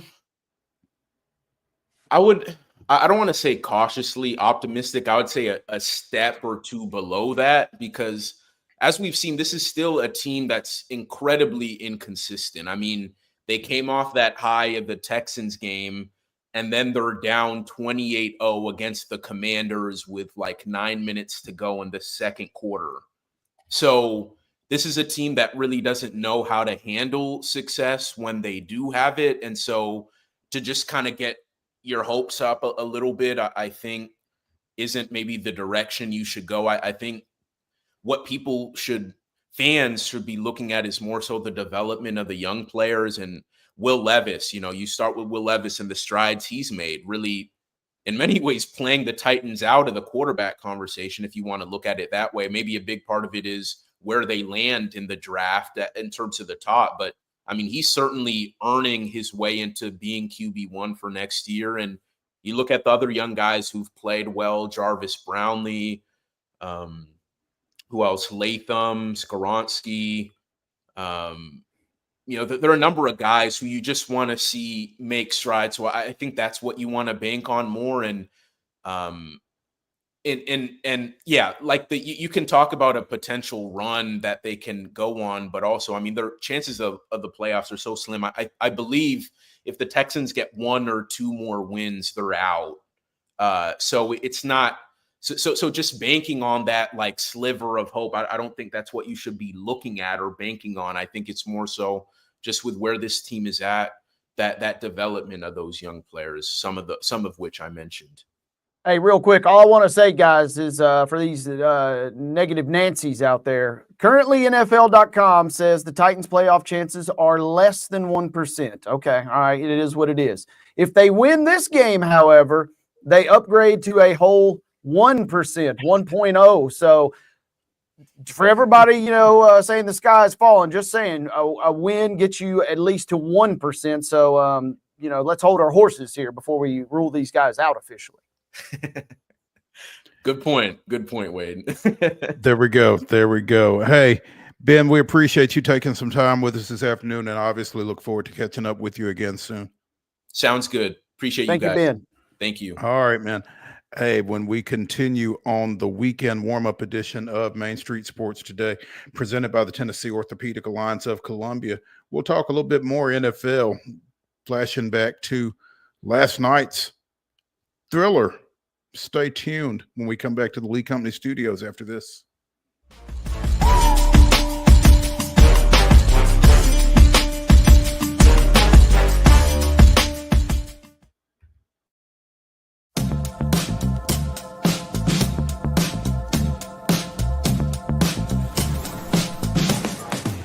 Do you want to be a bad man?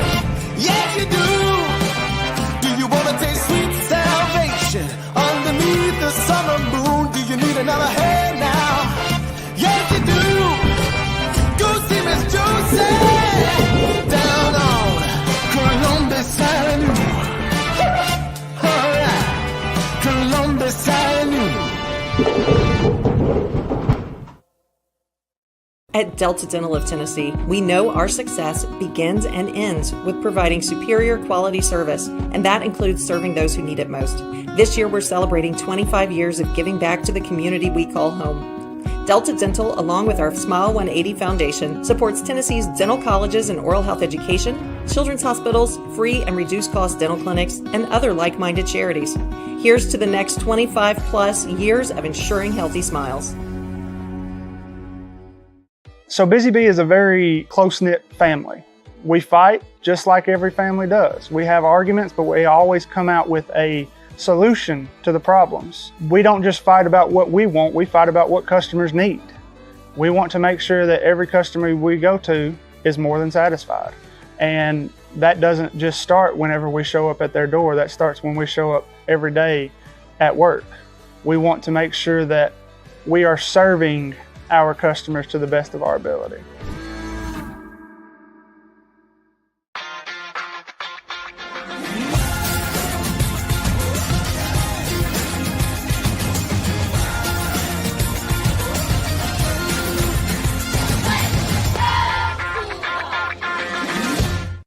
With Lee Company technology, the best handymen are hands-off.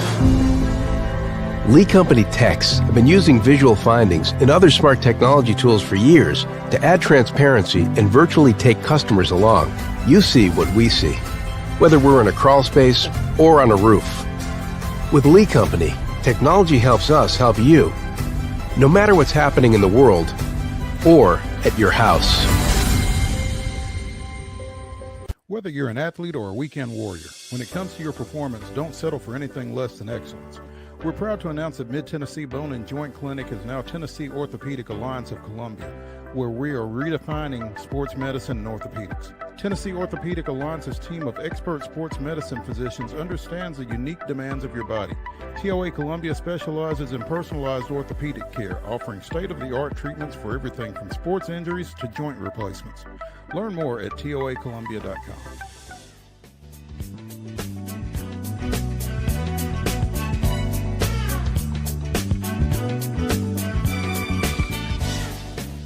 The weekend warm-up continues here on Main Street Sports Today, presented by the Tennessee Orthopedic Alliance of Columbia. It's Wade Neely. I'm Maurice Patton. We're coming to you from Lee Company Studios, talking some more NFL, as Jake Bates has to be the most productive former United Football League player in the NFL. And pretty fair to say. Continues to get the job done for the Detroit Lions, kicking the game-winning field goal last night in their walk-off, right? In their 34-31 win over Green Bay. Yep. Thanks to Billy Big Balls himself, if you will, the Motor City Madman, Deviant Dan, whatever name you want to come up with him. The Lions were faced with kicking the field goal, giving the ball back to the Packers, and Dan Campbell said, not on my watch. So they go for it on fourth down, gets them the first down they need to run the clock all the way down, and, kick that walk-off field goal to keep them absolutely rolling and still ahead everybody now in the NFC. This guy had only attempted one field goal prior to his collegiate days and missed it. Missed his only high school field goal attempt. There we go. But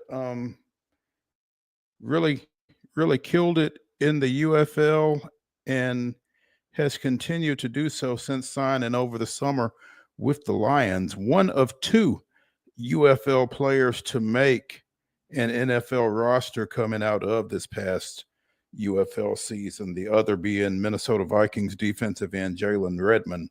So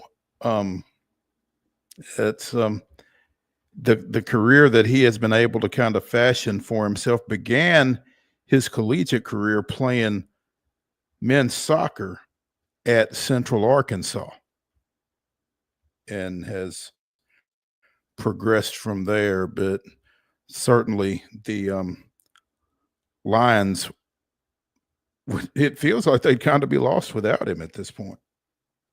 Yeah, you're right. I mean, he's made some big kicks for them, and we just talked earlier this week about the kicking woes of the Baltimore Ravens and Justin Tucker, and in a game that was tight, had a playoff feel. The teams are trading points back and forth. It came down to a field goal kick, and if not for that kick, who knows what happens in overtime potentially. But Bates getting it done, the Lions getting it done. It was a great game, really from start to finish. And Dan Campbell, the fourth down right there at the end is what everybody's going to talk about. But he had a couple other fourth downs. I think they were 4 or 5 on fourth down conversions last night. And he chased the points and more so chased the momentum a lot early in the game, especially right before halftime. They went for it on fourth down, could have settled for a field goal then. And it was refreshing to see, but we shouldn't be surprised. This is a guy that loves to push when he has the edge, and he did it last night in a game that came down to a narrow margin. And again, I go back to 2 years ago. We were talking about NFL previews, I guess, and I said I don't know that I trust Jared Goff. And over the past year and a half, he has really made me. Doesn't take much to make me look bad, but he has really made me look bad with making that comment. Last night, 32 of 41 for 283 yards, 3 touchdowns. But in those 32 completions, he did something that only 2 other NFL quarterbacks ever had done. And I don't know that you necessarily want to be mentioned in the same breath with Matt Hasselbeck and Colt McCoy, but they are the only 3 quarterbacks in league history to complete 5 passes to each of 6 different receivers in a regular season game. Hasselbeck did it against the Lions in 2008, and Colt McCoy did it with the Browns in 2011. So it's the first time in 13 years that it had been done. 6 different guys caught at least 5 passes. David Montgomery, 5 catches for 43 yards. Amon-Ra St. Brown, 5 for 43. The tight end Sam Laporta, 5 for 54. Jamison Williams, 5 catches for 80 yards. Jahmyr Gibbs, 6 for 30 and a touchdown. And Tim Patrick, 6 for 43 and 2 touchdowns. So spreading the ball around, Jared Goff. Yeah, and he was effective in the pocket last night, stepping up and on plays. You could tell he's going deep in his reads, and rather than forcing it, did the check down. Now, obviously, it's a nice little feather in your cap to be able to check it down to a guy like Montgomery or Gibbs, whether it's Sonic or Knuckles that's back there. But when he's able to do that, he's hanging on to the football. Did have 1 interception last night, but took care of the ball. And then the most MVP play that he made the entire night was on that 4th down.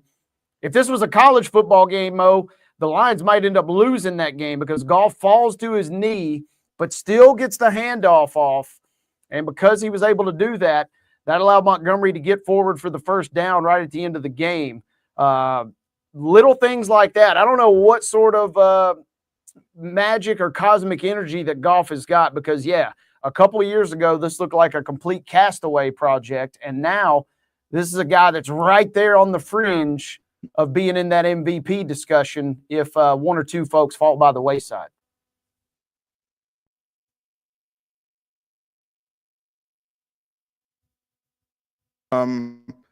Playing some pretty good ball, and obviously the Lions are the beneficiaries of it. 12-1 to this point. I think they clinched a playoff spot with that win last night.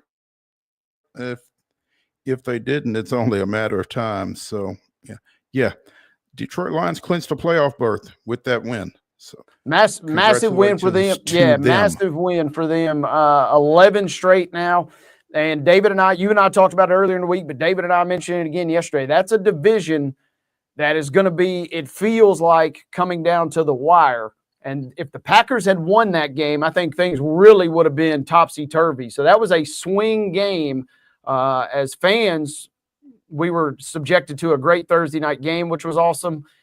But if you were a Lions fan, you're walking that slippery slope right there. If they now lost that game, everything in the division is suddenly up in flux. So that was a big win, much to the chagrin of the mother of David Wilson, former Packers season ticket holder. She was a little devastated by that one last night, but I digress because the Lions did get the win. It was a heck of a game, and it was a great Thursday night. Hopefully a sign of good things to come this weekend. Well, I can tell you that David Wilson's mother is not the only person who was a little miffed at that outcome. It's been well documented that I live with a cheesehead, and so I've not had much chance to talk to her, but I think I might be glad that I was away from home last night. So yeah, anyway, could have been some remote throwing because that was, if you were the Packers, they played a great game, and that's what's frustrating for them, right? They played a great game by and large, and it kind of just slipped through their fingertips. That's how close these two teams are. Yeah. Bill Belichick talked recently, according to an CBS Sports article, with the University of North Carolina about its vacant football coach position. Do we really think that 72-year-old Bill Belichick is going to replace 73-year-old Mac Brown as coach of the Tar Heels?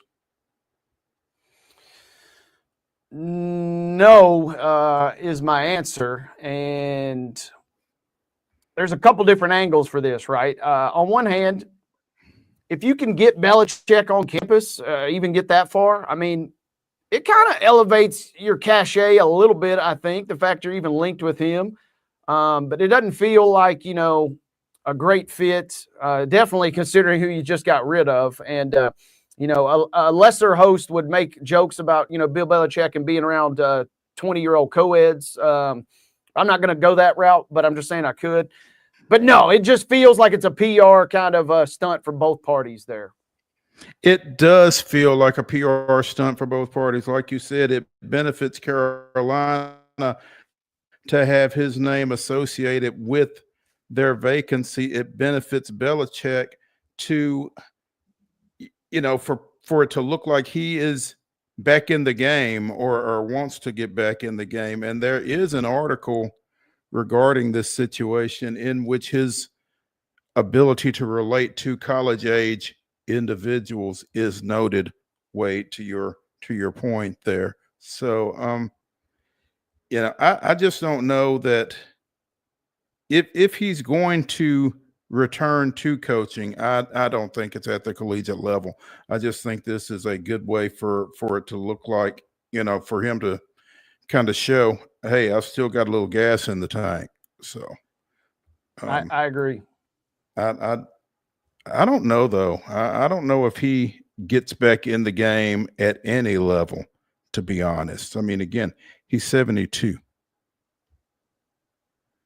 It'll be interesting. I won't be shocked if he makes another run at the NFL. I would be floored if he ends up at the college level.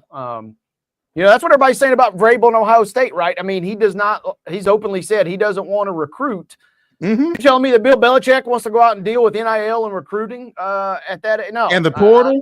No, none of that. Yeah, Mr. Do Your Job himself. I mean, I can't see it. Cannot see it. Got some concerning news earlier this week, I guess yesterday specifically. ESPN football analyst Randy Moss has taken time away from that job to deal with a personal health challenge. He, referred to it Sunday that he's dealing with an undisclosed medical issue and urged that men pay particular attention to health screenings. So he's now stepping away, and again, whatever it is that he's dealing with has not been elaborated upon, but the 47-year-old has been a vital part of ESPN's countdown, and You'll see him back soon. So certainly wanted to mention that. So at this time, I just want to keep a lot of things private, and you all just bear with me. But like I said, I need your prayers. So if you are so inclined, throw one up for the former Tennessee Titan. Let's go ahead and take a break here on Main Street Sports Today, presented by the Tennessee Orthopedic Alliance of Columbia. When we return for hour number 2, we'll get into the grab bag. Stay tuned.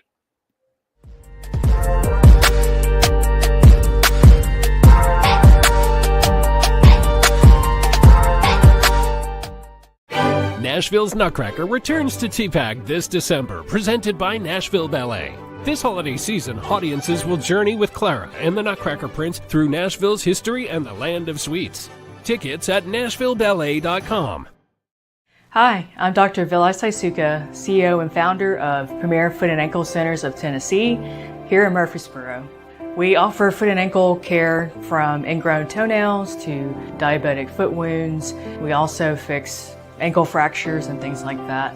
Call us today to schedule an appointment. We look forward to seeing you. Because here at Premier Foot and Ankle, we believe that the journey begins with happy feet. Whether you're an athlete or a weekend warrior, when it comes to your performance, don't settle for anything less than excellence. We're proud to announce that Mid-Tennessee Bone and Joint Clinic is now Tennessee Orthopedic Alliance of Columbia, where we are redefining sports medicine and orthopedics. Tennessee Orthopedic Alliance's team of expert sports medicine physicians understands the unique demands of your body. TOA Columbia specializes in personalized orthopedic care, offering state-of-the-art treatments for everything from sports injuries to joint replacements. Learn more at toacolumbia.com.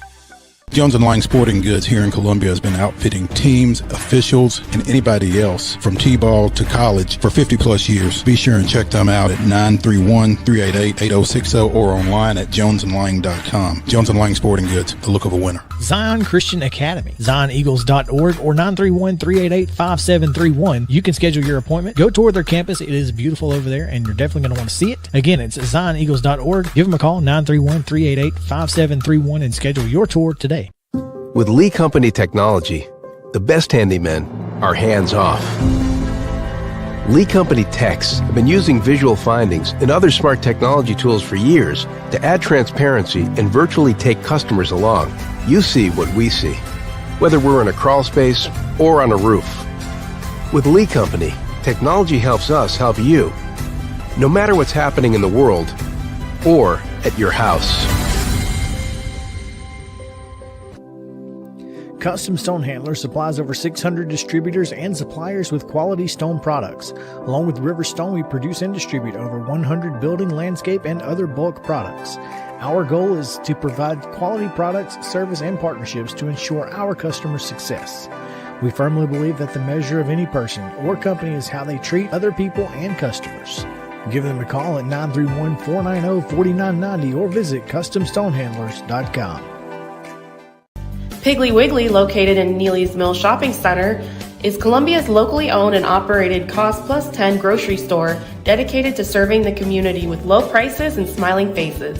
Piggly Wiggly offers fresh, hand-cut meats daily as well as daily hot plate lunches from their deli counter.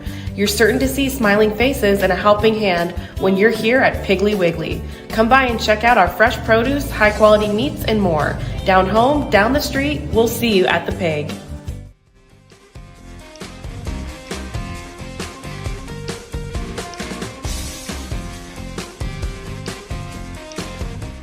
Hour number 2 of the weekend warm-up edition of Main Street Sports Today, presented by the Tennessee Orthopedic Alliance of Columbia, starts right now. I'm Maurice Patton. That's Wade Neely. We're coming to you from the Lee Company studios.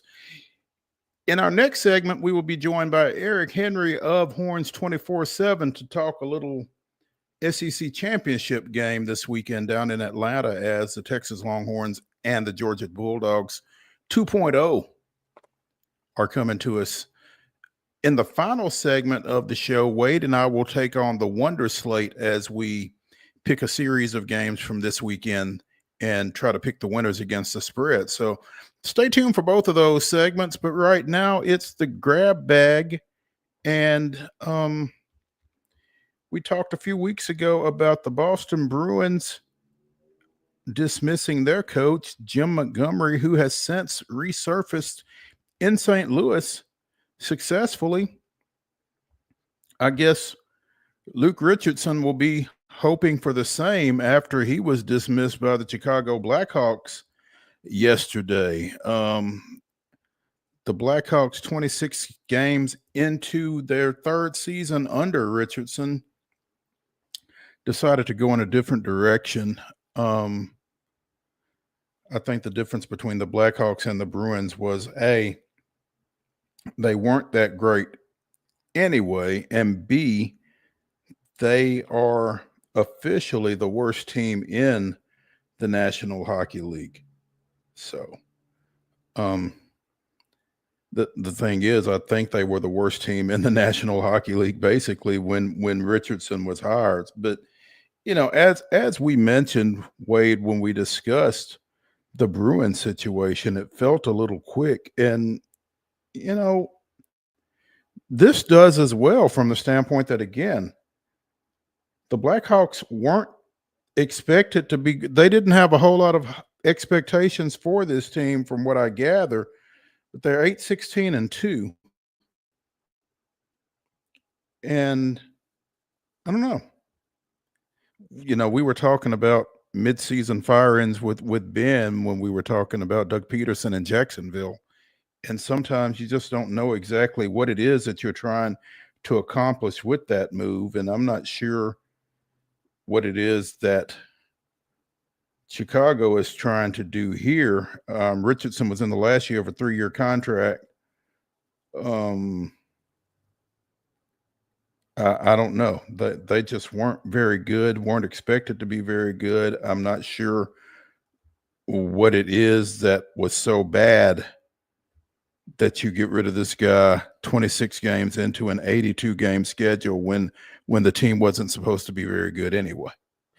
Yeah, a little bit of a head scratcher. The only things that I would take away, I guess, on this end is, I've said this before, I'll say it again. Hockey is a weird sport, and momentum is a crazy thing, and it feels like the slightest little thing, whether it's canceling a trip to go see U2 at the Sphere or firing a coach, can get a team on a roll, and that is such a momentum driven sport, And I know that's a buzzword, and I know we could say that about a lot of different sports, but it feels like if you're going to look for a spark, that is obviously a potential move. And on the other end of that, the frustrating thing, or I think, expectations got to be low. I think realistic expectations. But when you have a kid like Connor Bedard, who comes in, it's almost, you've got the hot shot, the next new big thing, the nice shiny toy. And in a weird way, it's almost like you're punished if you don't have instant success with this kid. And he's still learning the game. He's playing at a high level already. But a team is not built around one guy, especially in this league. And so it just feels like the perfect storm. Chicago looking for a little juice in the short term, maybe looking for some direction in the long term. And unfortunately, for Coach Richardson, all of that kind of combined there to his dismissal. Yeah, and I misspoke. This is the third coaching change in the NHL, because after Montgomery was fired at Boston, St. Louis fired Drew Bannister to hire Jim Montgomery, basically prior to Richardson's dismissal. But, as a follower of the Predators, I think we're kind of especially a little, sensitive to this situation. And Rob Couch of the Hockey News is kind of on the same page. There have now been 3 head coaches fired this season with the bench change in Chicago. So naturally, we have to once again take a look at the 31st ranked team and think something major has to change soon. The Chicago Blackhawks, who just fired their head coach Luke Richardson, are 32nd in the league with a record of 8-16-2. But their expectations coming into the season weren't nearly as high as that of the Nashville Predators, who are 7-14-6. There's really nothing more Andrew Brunette can do for the Predators other than hold some of the top players accountable, blah, blah, blah. But, we've seen 3 head coaching changes in the National Hockey League. The Predators had some expectations coming into this season, given all of the moves that they made from a personnel standpoint. And remind me, this is Brunette's first year, right? Second or third? No, it's not his third. It's his second. Okay. You know, I mean, I don't know that you necessarily make a move with him, but at the same time, the Predators have been no less disappointing than anybody else. So it's just interesting to me watching other, watching the landscape of the league, and it's like, this is odd. And I'm not, I'm not advocating for a firing on the part of the Predators or anything like that. It's just kind of interesting to me that other teams that maybe did not have the same expectations, that have underachieved, have gone in that direction, and Nashville's still kind of standing pat. Yeah, and I mean, I'm not going to lie. When you brought this up in our pre-show for the run of show that there was an NHL change. I mean, I would not have been shocked if I opened up that document and saw that it was Nashville making a change, because there are expectations more so than Chicago, certainly coming into this season. And, I would not have been floored if it would have been a coaching change with the dismissal of Andrew Brunette. That shadow, all 5'9" of it, Barry Trotz rather, is, kind of out there. He's a grizzled veteran. He knows exactly what he wants, and he knows he's got a clear direction. So he's not the GM to kind of run afoul of. On the other hand, he is a consummate professional. He's been around the game. He's had so much success.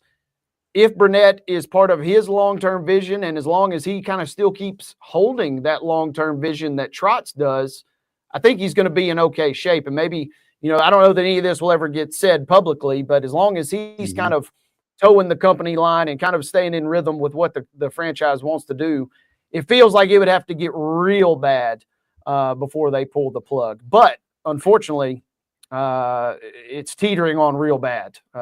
They're struggling bad right now. If we're bad, if we're not bad, maybe coming. But to your point, as long as Trotz is satisfied with what he's seeing out of the leadership as a former coach, Brunette's probably going to get a sufficient amount of rope as far as this situation goes. And I'm not saying that he doesn't necessarily deserve it, but if those guys are on the same page, then, and you're just not getting the results, then you're not getting the results. But I do think that this is something that's going to continue to bear watching unless or until the Predators get things turned around a little bit. I think so. And real quick, it is worth pointing out, if you go to Bet Online, Andrew Brunette is listed as your second favorite, quote unquote, trailing Derek Lalonde of Detroit, who's floundering after their great run to the end of last season. Andrew Brunette's right there in terms of your betting odds on who the next guy to be hatcheted will be. So, yeah, you might be towing the company line, and eventually at some point, though, your good grace kind of does run out. So you better be careful, and hopefully for him and hopefully for the franchise, they kind of start getting things rolling. Yeah. I want to mention, with a minute 31 left in the first half, it is South Pittsburgh and Mace tied at 14 in the Class 1A Blue Cross Bowl State Championship game over at Finley Stadium here in Chattanooga. So we'll be keeping an eye on that, and we will get you all caught up on Monday with all of the state championship results starting at 1:30. Stay tuned for that. We've talked about the Los Angeles Lakers and 39-year-old GOAT LeBron James. Miami 134, Lakers 93 late Wednesday night. It's 41 points for the mathematically challenged, and it is the fourth 25-point loss by the Lakers in less than 2 weeks. From an expectation standpoint, I don't know exactly what they were for the Lakers, but I'm not sure that this is it. No, I mean, and David and I discussed this a little bit yesterday. You know, it's not. I mean, the Lakers. It's very similar to the Cowboys, and we've joked about that parallel, obviously. But they are in the same spot. Anybody that loves LeBron or therefore loves the Lakers has these ridiculous kind of pie in the sky aspirations, and that's just not where they are, and that's just certainly not where they are in relation to the rest of the Western Conference. And they started punching above their weight at the start of the year. Anthony Davis playing like an MVP candidate the first 3-4 weeks of the season. And then as water kind of finds its level, I mean, this is kind of who the Lakers are. They're sitting there right around where they have been the last couple seasons, comfortably in that 8 to 12 range. And there will be some nights that with a new coaching staff and, you know, Connect adding a little extra punch beyond the arc, they'll probably win an extra game or two they're not supposed to. But this is still a team that's kind of toiling in mediocrity. I just don't know that Laker or LeBron fans totally come to grips with that. It'll be tough coming to those grips, as you say. Staying in LA, though, apparently Freddie Freeman has had surgery to address some issues with his right ankle, that ankle that really had him in a tough spot in the postseason pre-World Series. Surgery yesterday, and, quote, is expected to be able to participate in baseball activities once spring training comes around. Remove some loose bodies from the ankle and clean some stuff up in there. But this will be the fourth year of his 6-year, $162 million deal with the Dodgers. This is his age 35 season. This past year, he hit 22 homers, 89 ribs, scored 81 runs, 35 doubles and 2 triples. And obviously, he kind of anchors things for them over there at first base for the defending World Series champions. So they are happy to have that addressed and him headed in the right direction, headed into the 25 season, I guess. Absolutely. And whoever's building the bronze statue of him out in front of the Dodgers Stadium, just go ahead and give him a little bit of that ankle fortification as well. Keep him healthy, keep him in good graces, and good things will happen. But good to hear that he's on the mend because, you know, getting up there in years in terms of his playing career, you can't take that bounce back effect, if you will, for granted. He's going to have to work hard, and obviously he is a hard worker. So, but good to hear he's on the mend. Absolutely. You know, we've talked a lot about the athletics, the cityless athletics at this point. And with the move from Oakland to, for now, Sacramento, we kind of speculated that things would be tough for them in the free agent market. Well, maybe not. Or maybe they're just going to have to throw a lot of money at some folks, because the largest free agency deal in franchise history has been given to right-handed pitcher Luis Severino. 3 years, $67 million.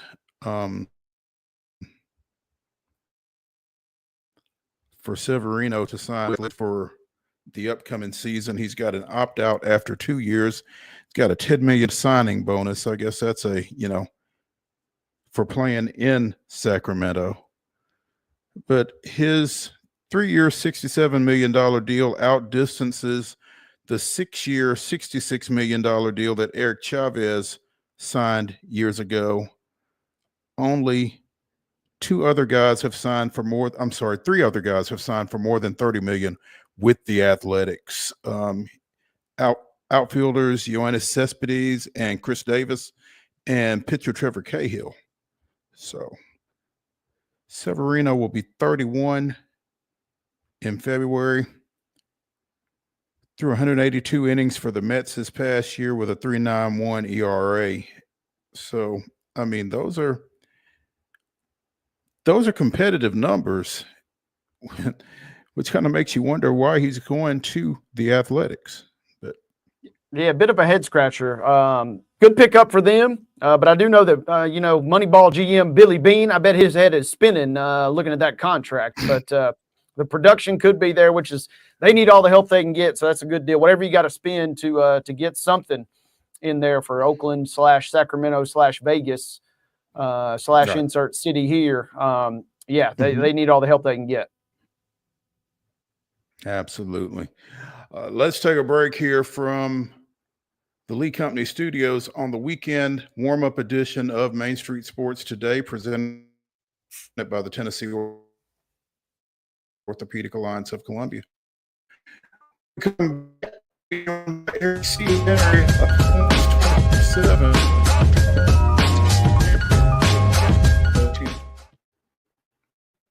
Hi, I'm Riley, a certified physician associate here at Premier Foot and Ankle Centers of Tennessee. We have a couple locations, Murfreesboro, McMinnville, as well as Franklin. We treat people of all ages. We're excited to get you back on your feet and hope we can help you today. Call us today to schedule an appointment. We look forward to seeing you. Because here at Premier Foot and Ankle, we believe that The journey begins with happy feet. He shoots, and he scores!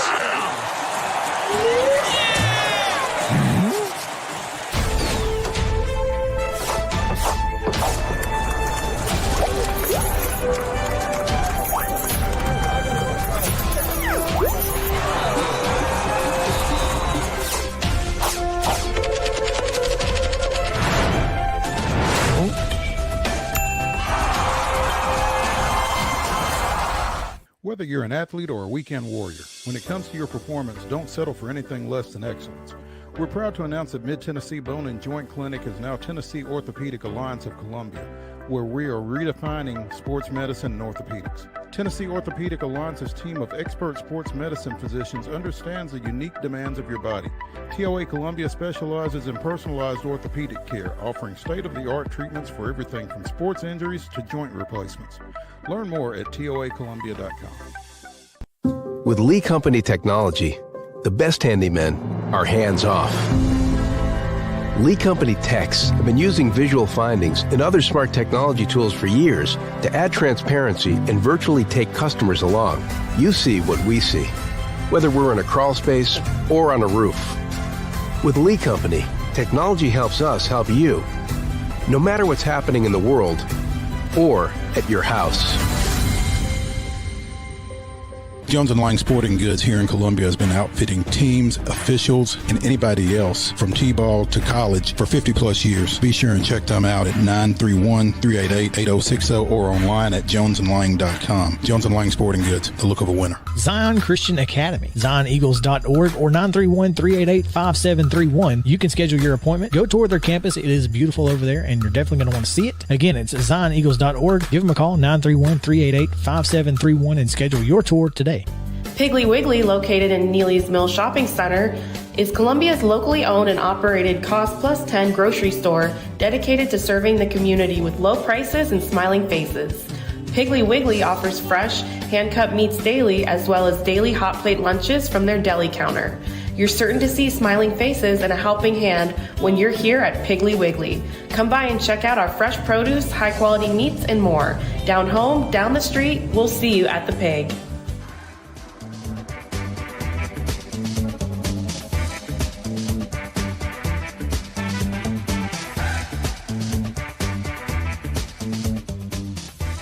Welcome back to the weekend warm-up edition of Main Street Sports Today, presented by the Tennessee Orthopedic Alliance of Columbia. That's Wade Neely. I'm Maurice Patton. We're coming to you from the Lee Company Studios, Wade at HQ in Columbia, me here in Chattanooga, and we are pleased to be joined now by Eric C. Henry of Orange 24/7, coming to us by phone. Busy guy heading into the Southeastern Conference Championship game tomorrow down in Atlanta between the Texas Longhorns and the Georgia Bulldogs. Eric, appreciate you taking some time with us today.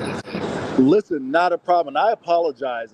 This is now turned into an outside radio spot here for me. So hopefully you guys can hear me loud and clear. This Floridian is standing outside in about 27-degree weather. So that should show how much Mo and Wade, I appreciate y'all.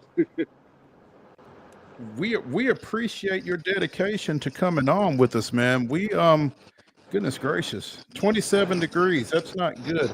We might have to cut this short. But wanted to get you on, Eric. Obviously, Texas and Georgia have danced this dance once this year, and it did not go in the Longhorns' favor, 30-15 out in Austin. What has to change for them this time around? Well, Mo, Wade, here's the big thing. If you take a look at that game, 30-15, it's going to look like the defense gave up 30 points to a Georgia offense. But in actuality, it was Texas's offense that failed to show up. They didn't put their defense in any real position to have success. If you take a look at Georgia's 23 points they scored on October 19th, all 5 of their scoring drives, 33 yards or less, guys. They had 3 scoring drives that were 15 yards or less. What does that tell you? Texas's offense did not do their defense any favor. So what needs to change? It's the old Michael Jordan line, Mo. It's when someone says to MJ, hey, I'm going to bring my A game on Saturday. It's don't bring your A game, just bring a game. And that's all that Steve Sarkisian is asking his offense to do on Saturday. If they do that, Texas's defense is more than legit enough to hold up their end of the bargain, guys.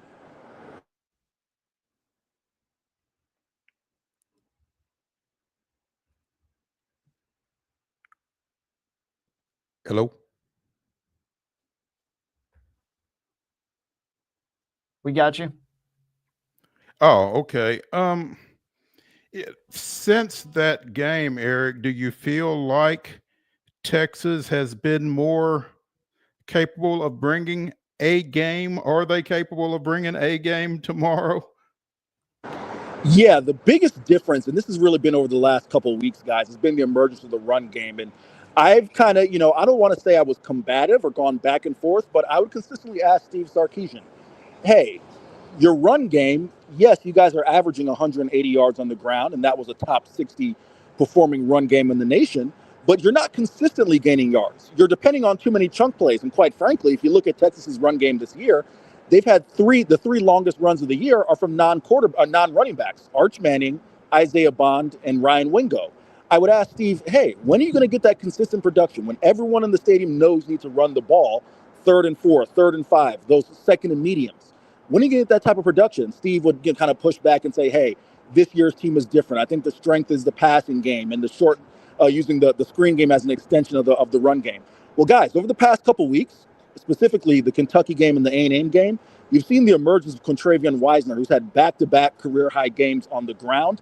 If they can get that kind of consistency, and it doesn't have to be 200 yards rushing, but if they can just get consistent, hey, stay ahead of the chains.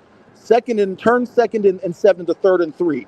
Convert 3rd and 3 on the ground. If they can do that, Texas's offense is going to be in great shape. If they can't, it's going to look like a repeat of October 19th. Eric, while we're talking about October 19th, I'm pulling up the box score, and I apologize to any Texas fans for PTSD right here, but on a night where you turned Carson Beck over 3 times, it does end up 30-15. I guess my real question is, what does Texas's defense have to do, or do they have to do anything to kind of rattle Beck, who seemingly at times has kind of found a little bit more of his composure as this season has gone on? I don't think they have to do anything to rattle Beck. This is a defense, Wade, that when you take a look at them, the biggest difference between last year's group, which of course had Tavondre Sweat, Byron Murphy, and Jalen Ford, and spearheaded that group to a 12-win year, and this year, is the fact that they're a well-rounded team. It's an 11-man unit, the secondary working in conjunction with the front 7 and vice versa. So when you talk about rattle him, I don't think they have to do anything any different than what they did on October 19th. Guys like Colin Simmons, Anthony Hill, the team's top 2 leaders in sacks. They'll show up. They'll do their thing. In my mind, it's going to be Texas' secondary and their ability to confuse Carson Beck the same way they did on October 19th. I think they'll be able to do that, Wade. Again, I do have Texas winning this game, but the reason I feel most confident in it is out of both of these teams, the one unit that has performed the most consistently across both teams has been Texas's defense, and I think they'll show up on Saturday. Absolutely. And you mentioned, I did my homework like you told us last time, Eric. Anthony Hill Jr., I don't know where he's going to go in which draft, but that dude is for real. And so I'm with you when you say, hey, we don't necessarily have to rely on some of those. What a luxury, I guess, in many respects. Your defense has got a couple of guys that you could just roll out, and they're basically pros already strutting out there. And I'm talking about a kid that's just a sophomore. That leads into what you just said a moment ago, that the secondary, if they come up and make some plays, I mean, I'm not anticipating a shutout, but it feels like Texas could certainly really put the clamps down on defensively in this game. Yeah, I mean, again, wait, look no further than, and I'm not comparing A&M's offense to Georgia's, right? I mean, Marcel Reed, completely different quarterback in the way Carson Beck is going to play football. But, it's funny, we were just talking about this with Steve Sarkisian yesterday during his media availability prior to Saturday's game. He's been really complimentary of this defense and the secondary. And I'd say the biggest thing that's made the difference from last year, a team that ranked 12th out of 14 Big 12 teams in passing yards allowed, and this year's unit that's been a top 15 in the nation, is the play of the safeties, guys. They're not missing tackles. They're not, lacking communication. It felt like every game, or seemingly after every game last year, we'd hear, oh, we need to communicate better. Oh, this is, well, come on. You've had an entire year to learn how to communicate. This year, you're bringing in Andrew Makuba from Clemson, who not only is a standout player during his time at Clemson, but also an Austin native, grew up with fellow safety Michael Taff and cornerback Jade Barron. These guys have a relationship from the time they're 13, 14 years old. And I think you're seeing that pay major dividends this year for Texas. Eric, I got to ask you too. You brought up Texas A&M. Paint the picture for us, because I watched a fair amount of that game, but also the clip that's going viral more than anything. They have the most electric entrance. I mean, it's a scene straight out of a movie. You got fireworks, you got Kanye Power, you got Reveille the dog, and those guys didn't even score a single offensive touchdown in the game versus the Longhorns. Wait, it's so funny you mentioned that, right? Because this group, and obviously specifically this defense, whenever we have player availability on Monday, there's a special little gleam in their eye when they got to go on the road. And it's going to be the same way here at the Georgia Dome, now Mercedes-Benz Stadium. That's a dated reference in the Georgia Dome, but it's going to be the same way here. It's going to be filled with red and black. But wait, to your point, they thrive on that. They embrace the fact that we're going to another team's territory. You talked about the entrance, and it was being there live, a very special entrance to watch live. But they're not intimidated by any of that. There's an attitude, there's a swagger about this year's defense, this group, that, to your point, none of those things are going to faze them. And in my mind, I'm keeping an eye on something. As I mentioned, Trevor Etienne. Is it Trevor or Travis? I always get the two mixed up. Nevertheless, Etienne. Thank you, Mo. Etienne scored 3 touchdowns against Texas on October 19th. He's questionable, and I'm really interested to see if he plays, because they had issues kind of identifying where he would be on the offense, specifically in the goal line. But outside of that, Texas' defense did everything they needed to do to put the Longhorns in position to win.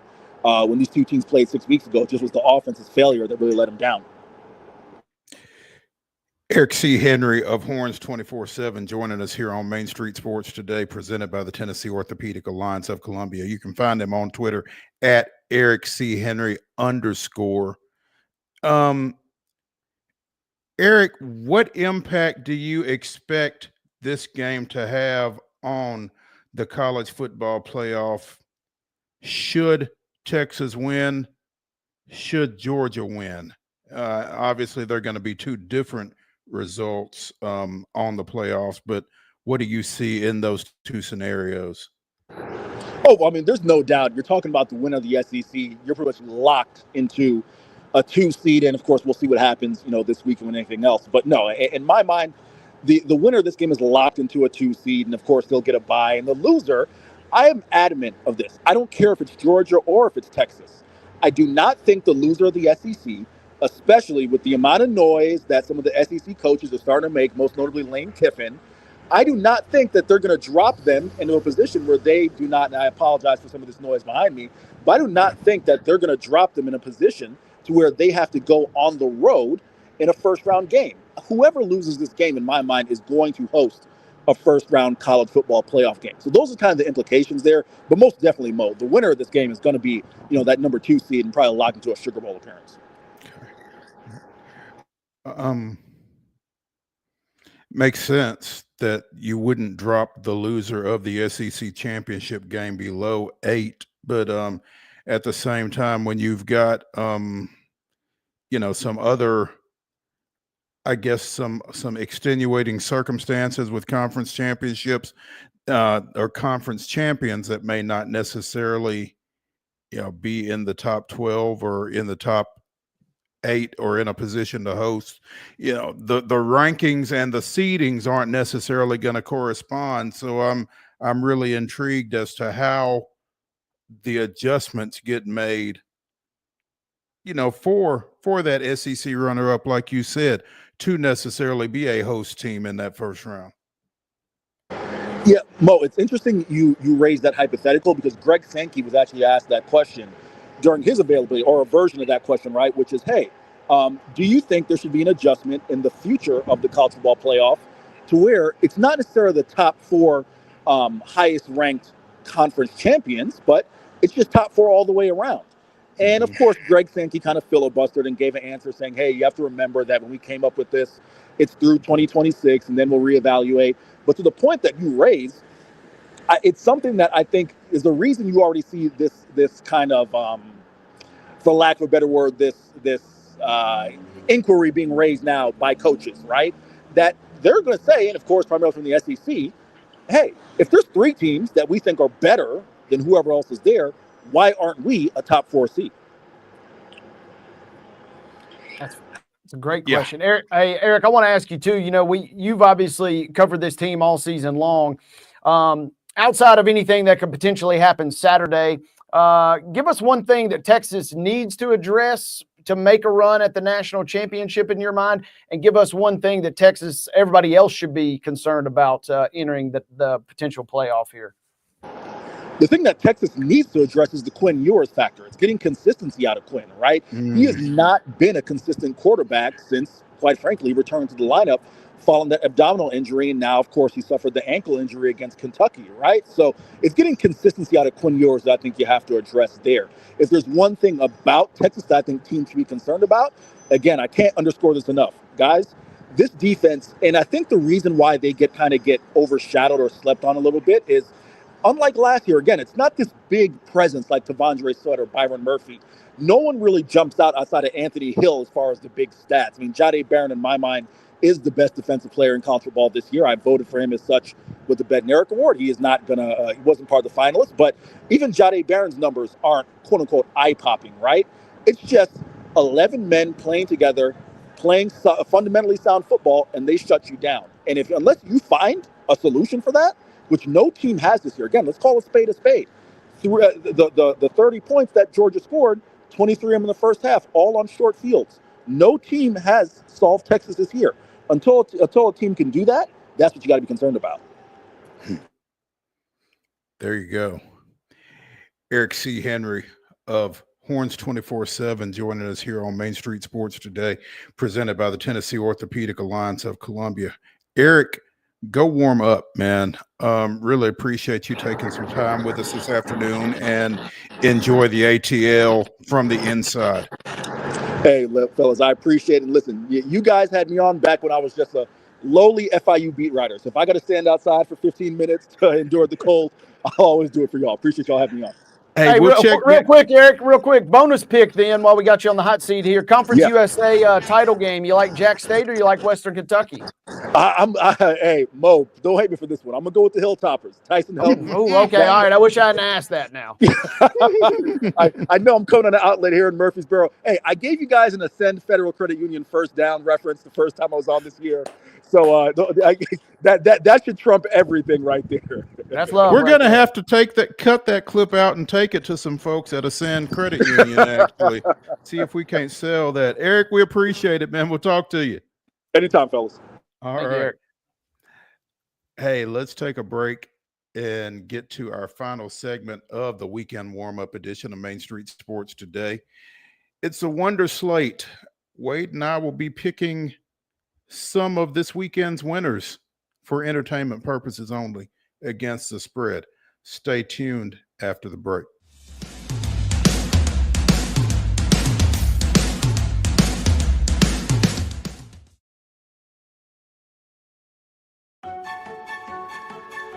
So, you want to be a part of the Busy Bee team, huh? Well, how do you see yourself fitting into the organization? Oh, I get it. You want to be a weather bee.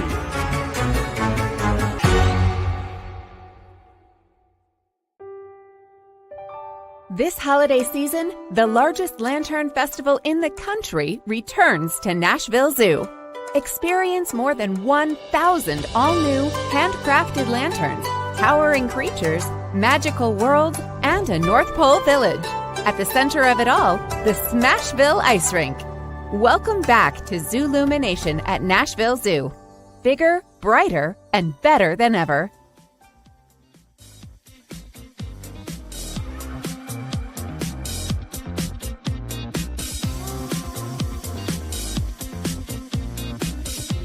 It's the final segment of the week here on Main Street Sports Today. It's the weekend warm-up, and that means that it's time for the Wonder Slate, as Wade and I pick winners against the spread from various games of college football across the country this weekend.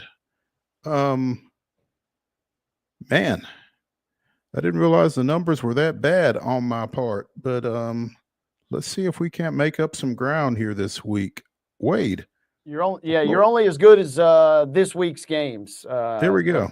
That's all you got to worry about. We do have this week's Wonder Slate. It is 9 games. I was able to scrap and claw 9 championship games. 3 of them, in fact. No Lehigh Villanova, right? No, I'm going to pull that up by the end of this segment here. I'll give some bonus picks here, but yeah, we will refrain from the FCS ranks. But to the Wonder Slate we go. We got 3 games that will kick off tonight, including one that starts at 6 o'clock, including one we just mentioned with Eric Henry. It's the Conference USA Championship. It will be played at the higher seed, which in this case is Jacksonville State. The Hilltoppers of Western Kentucky go to Alabama, and Jacksonville State is a 4-point favorite in this 6 p.m. kickoff. Who you taking? Jacksonville State is a 4-point favorite. I am going to take Jacksonville State, and I am going to say that this might be Rich Rod's final game at Jacksonville State. Surely he don't go back to West Virginia. I don't know if he goes back to West Virginia, but there might be some other group of 5 love out there for Rich Rod. So it's part of it, right? I mean, what makes that program great, what makes him a great coach is appealing to other programs too. I wouldn't be surprised. You're onto something there. And you're also onto the same pick as me. I'm taking Jacksonville State. You know, Western got them a couple weeks ago, or last week, I should say. Yeah. But the fact that this is being played in Jacksonville and Western kind of was floundering a little bit, and that was still a close game. They maybe even either missed a field goal or blocked a field goal late. It was Jacksonville State had a chance to win in the fourth quarter. So I think a week does them good, and I think Jacksonville State covers this 4 points as well. I think it's going to be an entertaining game. Again, 6 p.m. on CBS Sports Network tonight. A couple of 7 o'clock kickoffs tonight. One on Fox, one on ABC. We'll start with the one on Fox. It's the Mountain West Championship, also played on a campus site. It'll be played at Boise State on the Smurf turf. Does Boise State cover 4.5 versus UNLV? They're tough to beat at home. And I would think this is probably about a touchdown game. Yeah, I think Boise State gets it done here. I've looked at this game 6 ways to Sunday, and I want to find a way to pick UNLV. Mm-hmm. And yeah, I'm just going to go with my gut here and say Boise State. I know they have kind of looked. I watched quite a bit of their game versus Wyoming. They don't look that great coming to the stretch, down the stretch here, but playing at home, you're right. I think it's going to be a pretty good game. I think Boise State does cover that number. Kind of been around the area of a touchdown. Sounds pretty good to me as well. Final game tonight. Tulane, bear with me, folks. Tulane stubbed their toe in a big way on Thanksgiving versus Memphis. As a result, they now have to travel to Army. The game will be played in West Point at Mitchie Field, but it'll be a 7 p.m. kick on ABC. But Mo, wait, there's more. Tulane is favored by 5 in this game. Do the Green Wave somehow, well, right the ship? You know, I've got a friend whose son plays at Army, and I think I saw a picture earlier today. There is some white stuff on the ground up there, and it's pretty much in abundance. And, you know, Tulane is used to playing indoors in New Orleans. I'm not sure that they're ready for this. This may be about a field goal game if Army doesn't win it outright. I'm taking the Black Knights. Yeah, I got to take Army as well. Tulane, I shouldn't have picked them last week against Memphis, but I did. They got, you know, the swirling rumors about their coach leaving. They got to go to Army now. Army got clobbered by Notre Dame. But I think Army finds a way to win this game as well. I think they find a way to win it outright, I should say. Give me Army at home. And, man, Tulane, what could have been, right? 2 weeks ago, we were talking about them maybe overtaking a team and getting in the playoff. Now they could be losing their final 2 games. The temperature at kickoff will be 27 degrees, falling to 25 with partly cloudy conditions, according to the Times Herald record of Albany, New York. So, all right. Well, I was on Tulane at 27 degrees, but once you said 25, I'm confident now in my Army pick there. So that'll be a fun game to watch. Hopefully everybody, if you have not seen either of these teams, you check it out, because I think it should be another good one if Tulane steps up and holds up their end of the bargain. Let's move ahead. Saturday, we get things started. Got a couple of 11 a.m. kickoffs. One's on ABC and one is on ESPN. We'll start with ABC. It's the Big 12 Championship. They'll play it at Jerry World. It'll be Iowa State versus Arizona State. Mo, Arizona State is favored by 1.5. They were predicted dead last in the Big 12 preseason poll. Do the Sun Devils have one more trident spike in them, beating Iowa State? Again, they're favored by 1.5. They're favored by 1.5. It's a neutral site. Scatterbo has just been running roughshod. I want to take Arizona State, but I think at some point this surge that they're on has to run out, and I think it's probably tomorrow. I'm taking the Cyclones. That is a fantastic pick. I wish I had the guts to make that pick. Because everything you just said, man, I was getting ready to say that I don't have the guts to pick Iowa State in this game, but you're right. It feels like Arizona State, the line almost feels like it should be flip-flopped, I think. And I'm so surprised that it was Arizona State. Man, this worries the dickens out of me, but I'm going to take the Sun Devils and just let the chips fall where they may. I think that'll be a very fun game with Big 12 playoff, obviously, implications very much riding on that one. Well, and, you know, the Big 12 has been the most fun league all year, probably, with so much unpredictability about it. So why not continue it in the championship game? I agree. I hope it's a fun one. I'm glad we get that early. Good little way to kickstart your Saturday morning. But if Big 12 flavor is not your particular cup of tea, can I interest you in the MAC Championship, which will be played in Detroit? It'll be played at Ford Field, the very same Ford Field that was graced by the Lions and Packers last night. but it'll be a different set of teams. It'll be 2 squads from Ohio. The Bobcats of Ohio University taking on Miami, Ohio. And Mo, it's Miami, Ohio that's favored by 2 in this game. Give me the Red Hawks in this one. And I don't really know what I'm basing that on. It's just a gut thing, I guess, because I am far from a MAC expert, but I just think I like the Red Hawks here. My MAC knowledge is limited, especially this season. I can barely keep up with who's in the league. All we know is that Northern Illinois is not sniffing this game like we talked about after they defeated Which should Notre Dame. mean something somewhere else, by the way.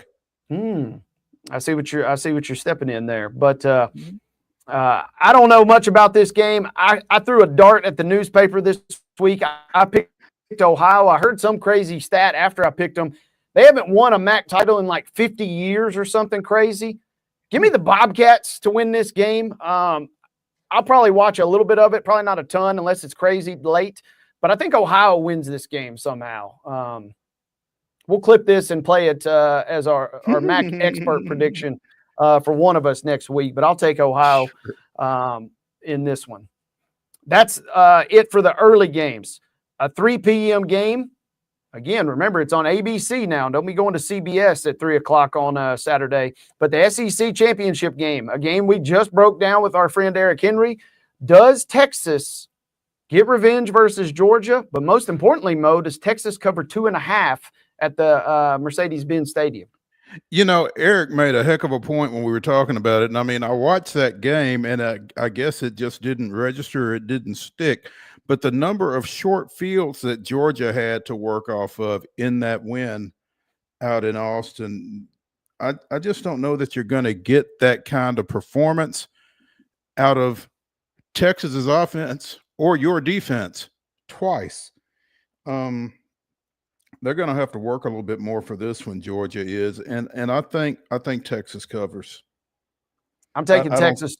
Yeah, I don't think Georgia can beat this team twice, especially with the inconsistency that we've seen out of Carson Beck over the course of this season. Yep, I'm right there with you. I think I was walking down the path, if you will, of taking Texas, and then Eric definitely kind of solidified it because some of the box score a little misleading from that first game. Georgia maybe played one of their better games, despite the fact that Beck had 3. I mean, think about that. We mentioned he had 3 interceptions in that game, and they still won by 2 scores. That doesn't feel like that's going to happen again. Maybe I'm underselling the Bulldogs, but I'm taking the Longhorns to cover 2.5 with big playoff ramifications looming in that one. Certainly. We get into the night kickoffs. Let's lighten the mood just a little bit. Let's go to the Fun Belt. Louisiana will play host to Marshall. We've talked a little bit about Marshall's coaching staff this week. Does Louisiana cover 6 at home versus the Thundering Herd? That's a lot, I think, even at home. And this Marshall team has done a lot of good things over the course of the season. Of course, as I say that, the Raging Cajuns are 10-2.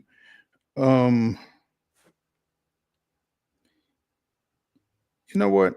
Give me Louisiana. This is the one game I don't have a ton on. And I picked Louisiana in the Fearless Forecaster, so I might as well ride or die with them. But I love the idea. I do love the idea of Charles Huff potentially winning this game and just promptly taking the Sun Belt Trophy and just going to a different school in the conference. I love that idea. Yeah, that's kind of what scares me here.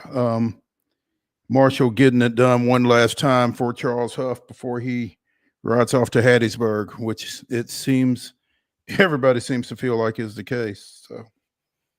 Yeah, so with that being said, the vibes aren't there. I'm taking Louisiana as well in this game. Final 2 games. These are both at 7 o'clock. Big Ten championship going to be played at Lucas Oil Stadium in Indianapolis. Penn State versus Oregon. Oregon, number 1 team in the land. Do the Ducks cover the line? That number's 3.5. Yeah. I mean, again, we're still waiting on James Franklin to win a big ball game, and if Oregon wins this game, they're going to win it by at least a touchdown, and I don't really see any reason Oregon's not going to win this ball game. Give me the Ducks.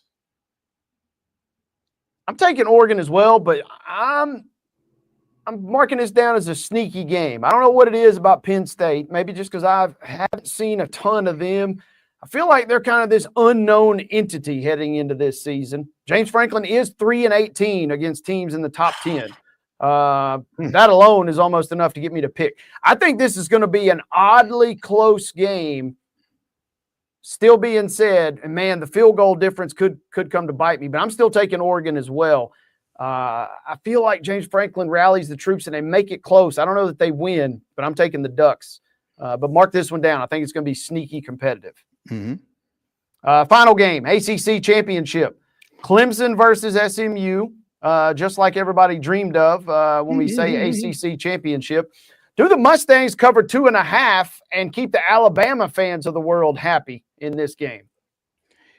Man, this is tough. I struggle picking Clemson games because of my lack of affinity for Dabo.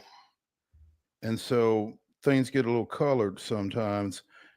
That said, man, SMU is playing really well right now. And on a neutral field, if this was at Death Valley, I'd be more inclined to take Clemson. But on a neutral field, I like SMU here by at least a field goal. Give me the Mustangs.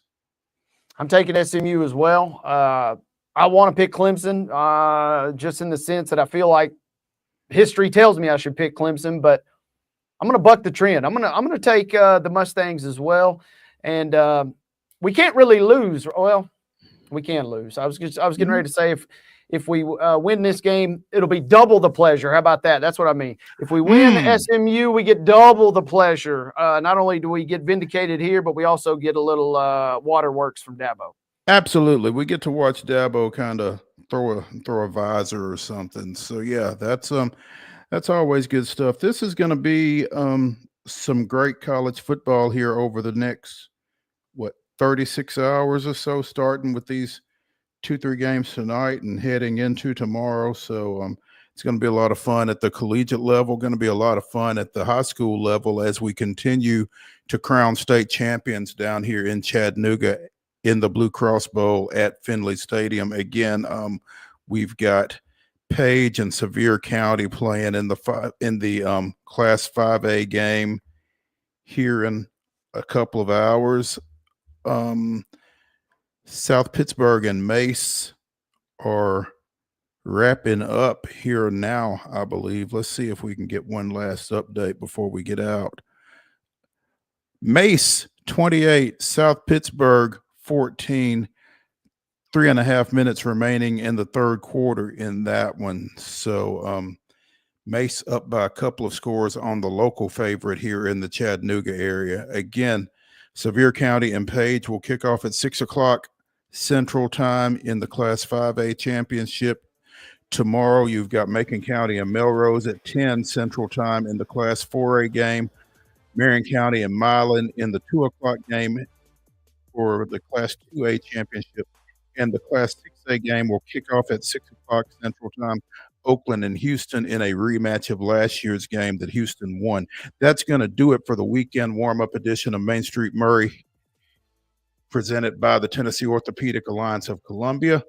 Join us again Monday, 1:30. We will get you wrapped up on the Blue Cross Bowl and get you wrapped up on the weekend in local, regional, and national sports. That's Wade Neely. I'm Maurice Pat. Y'all have a great week. Stay warm.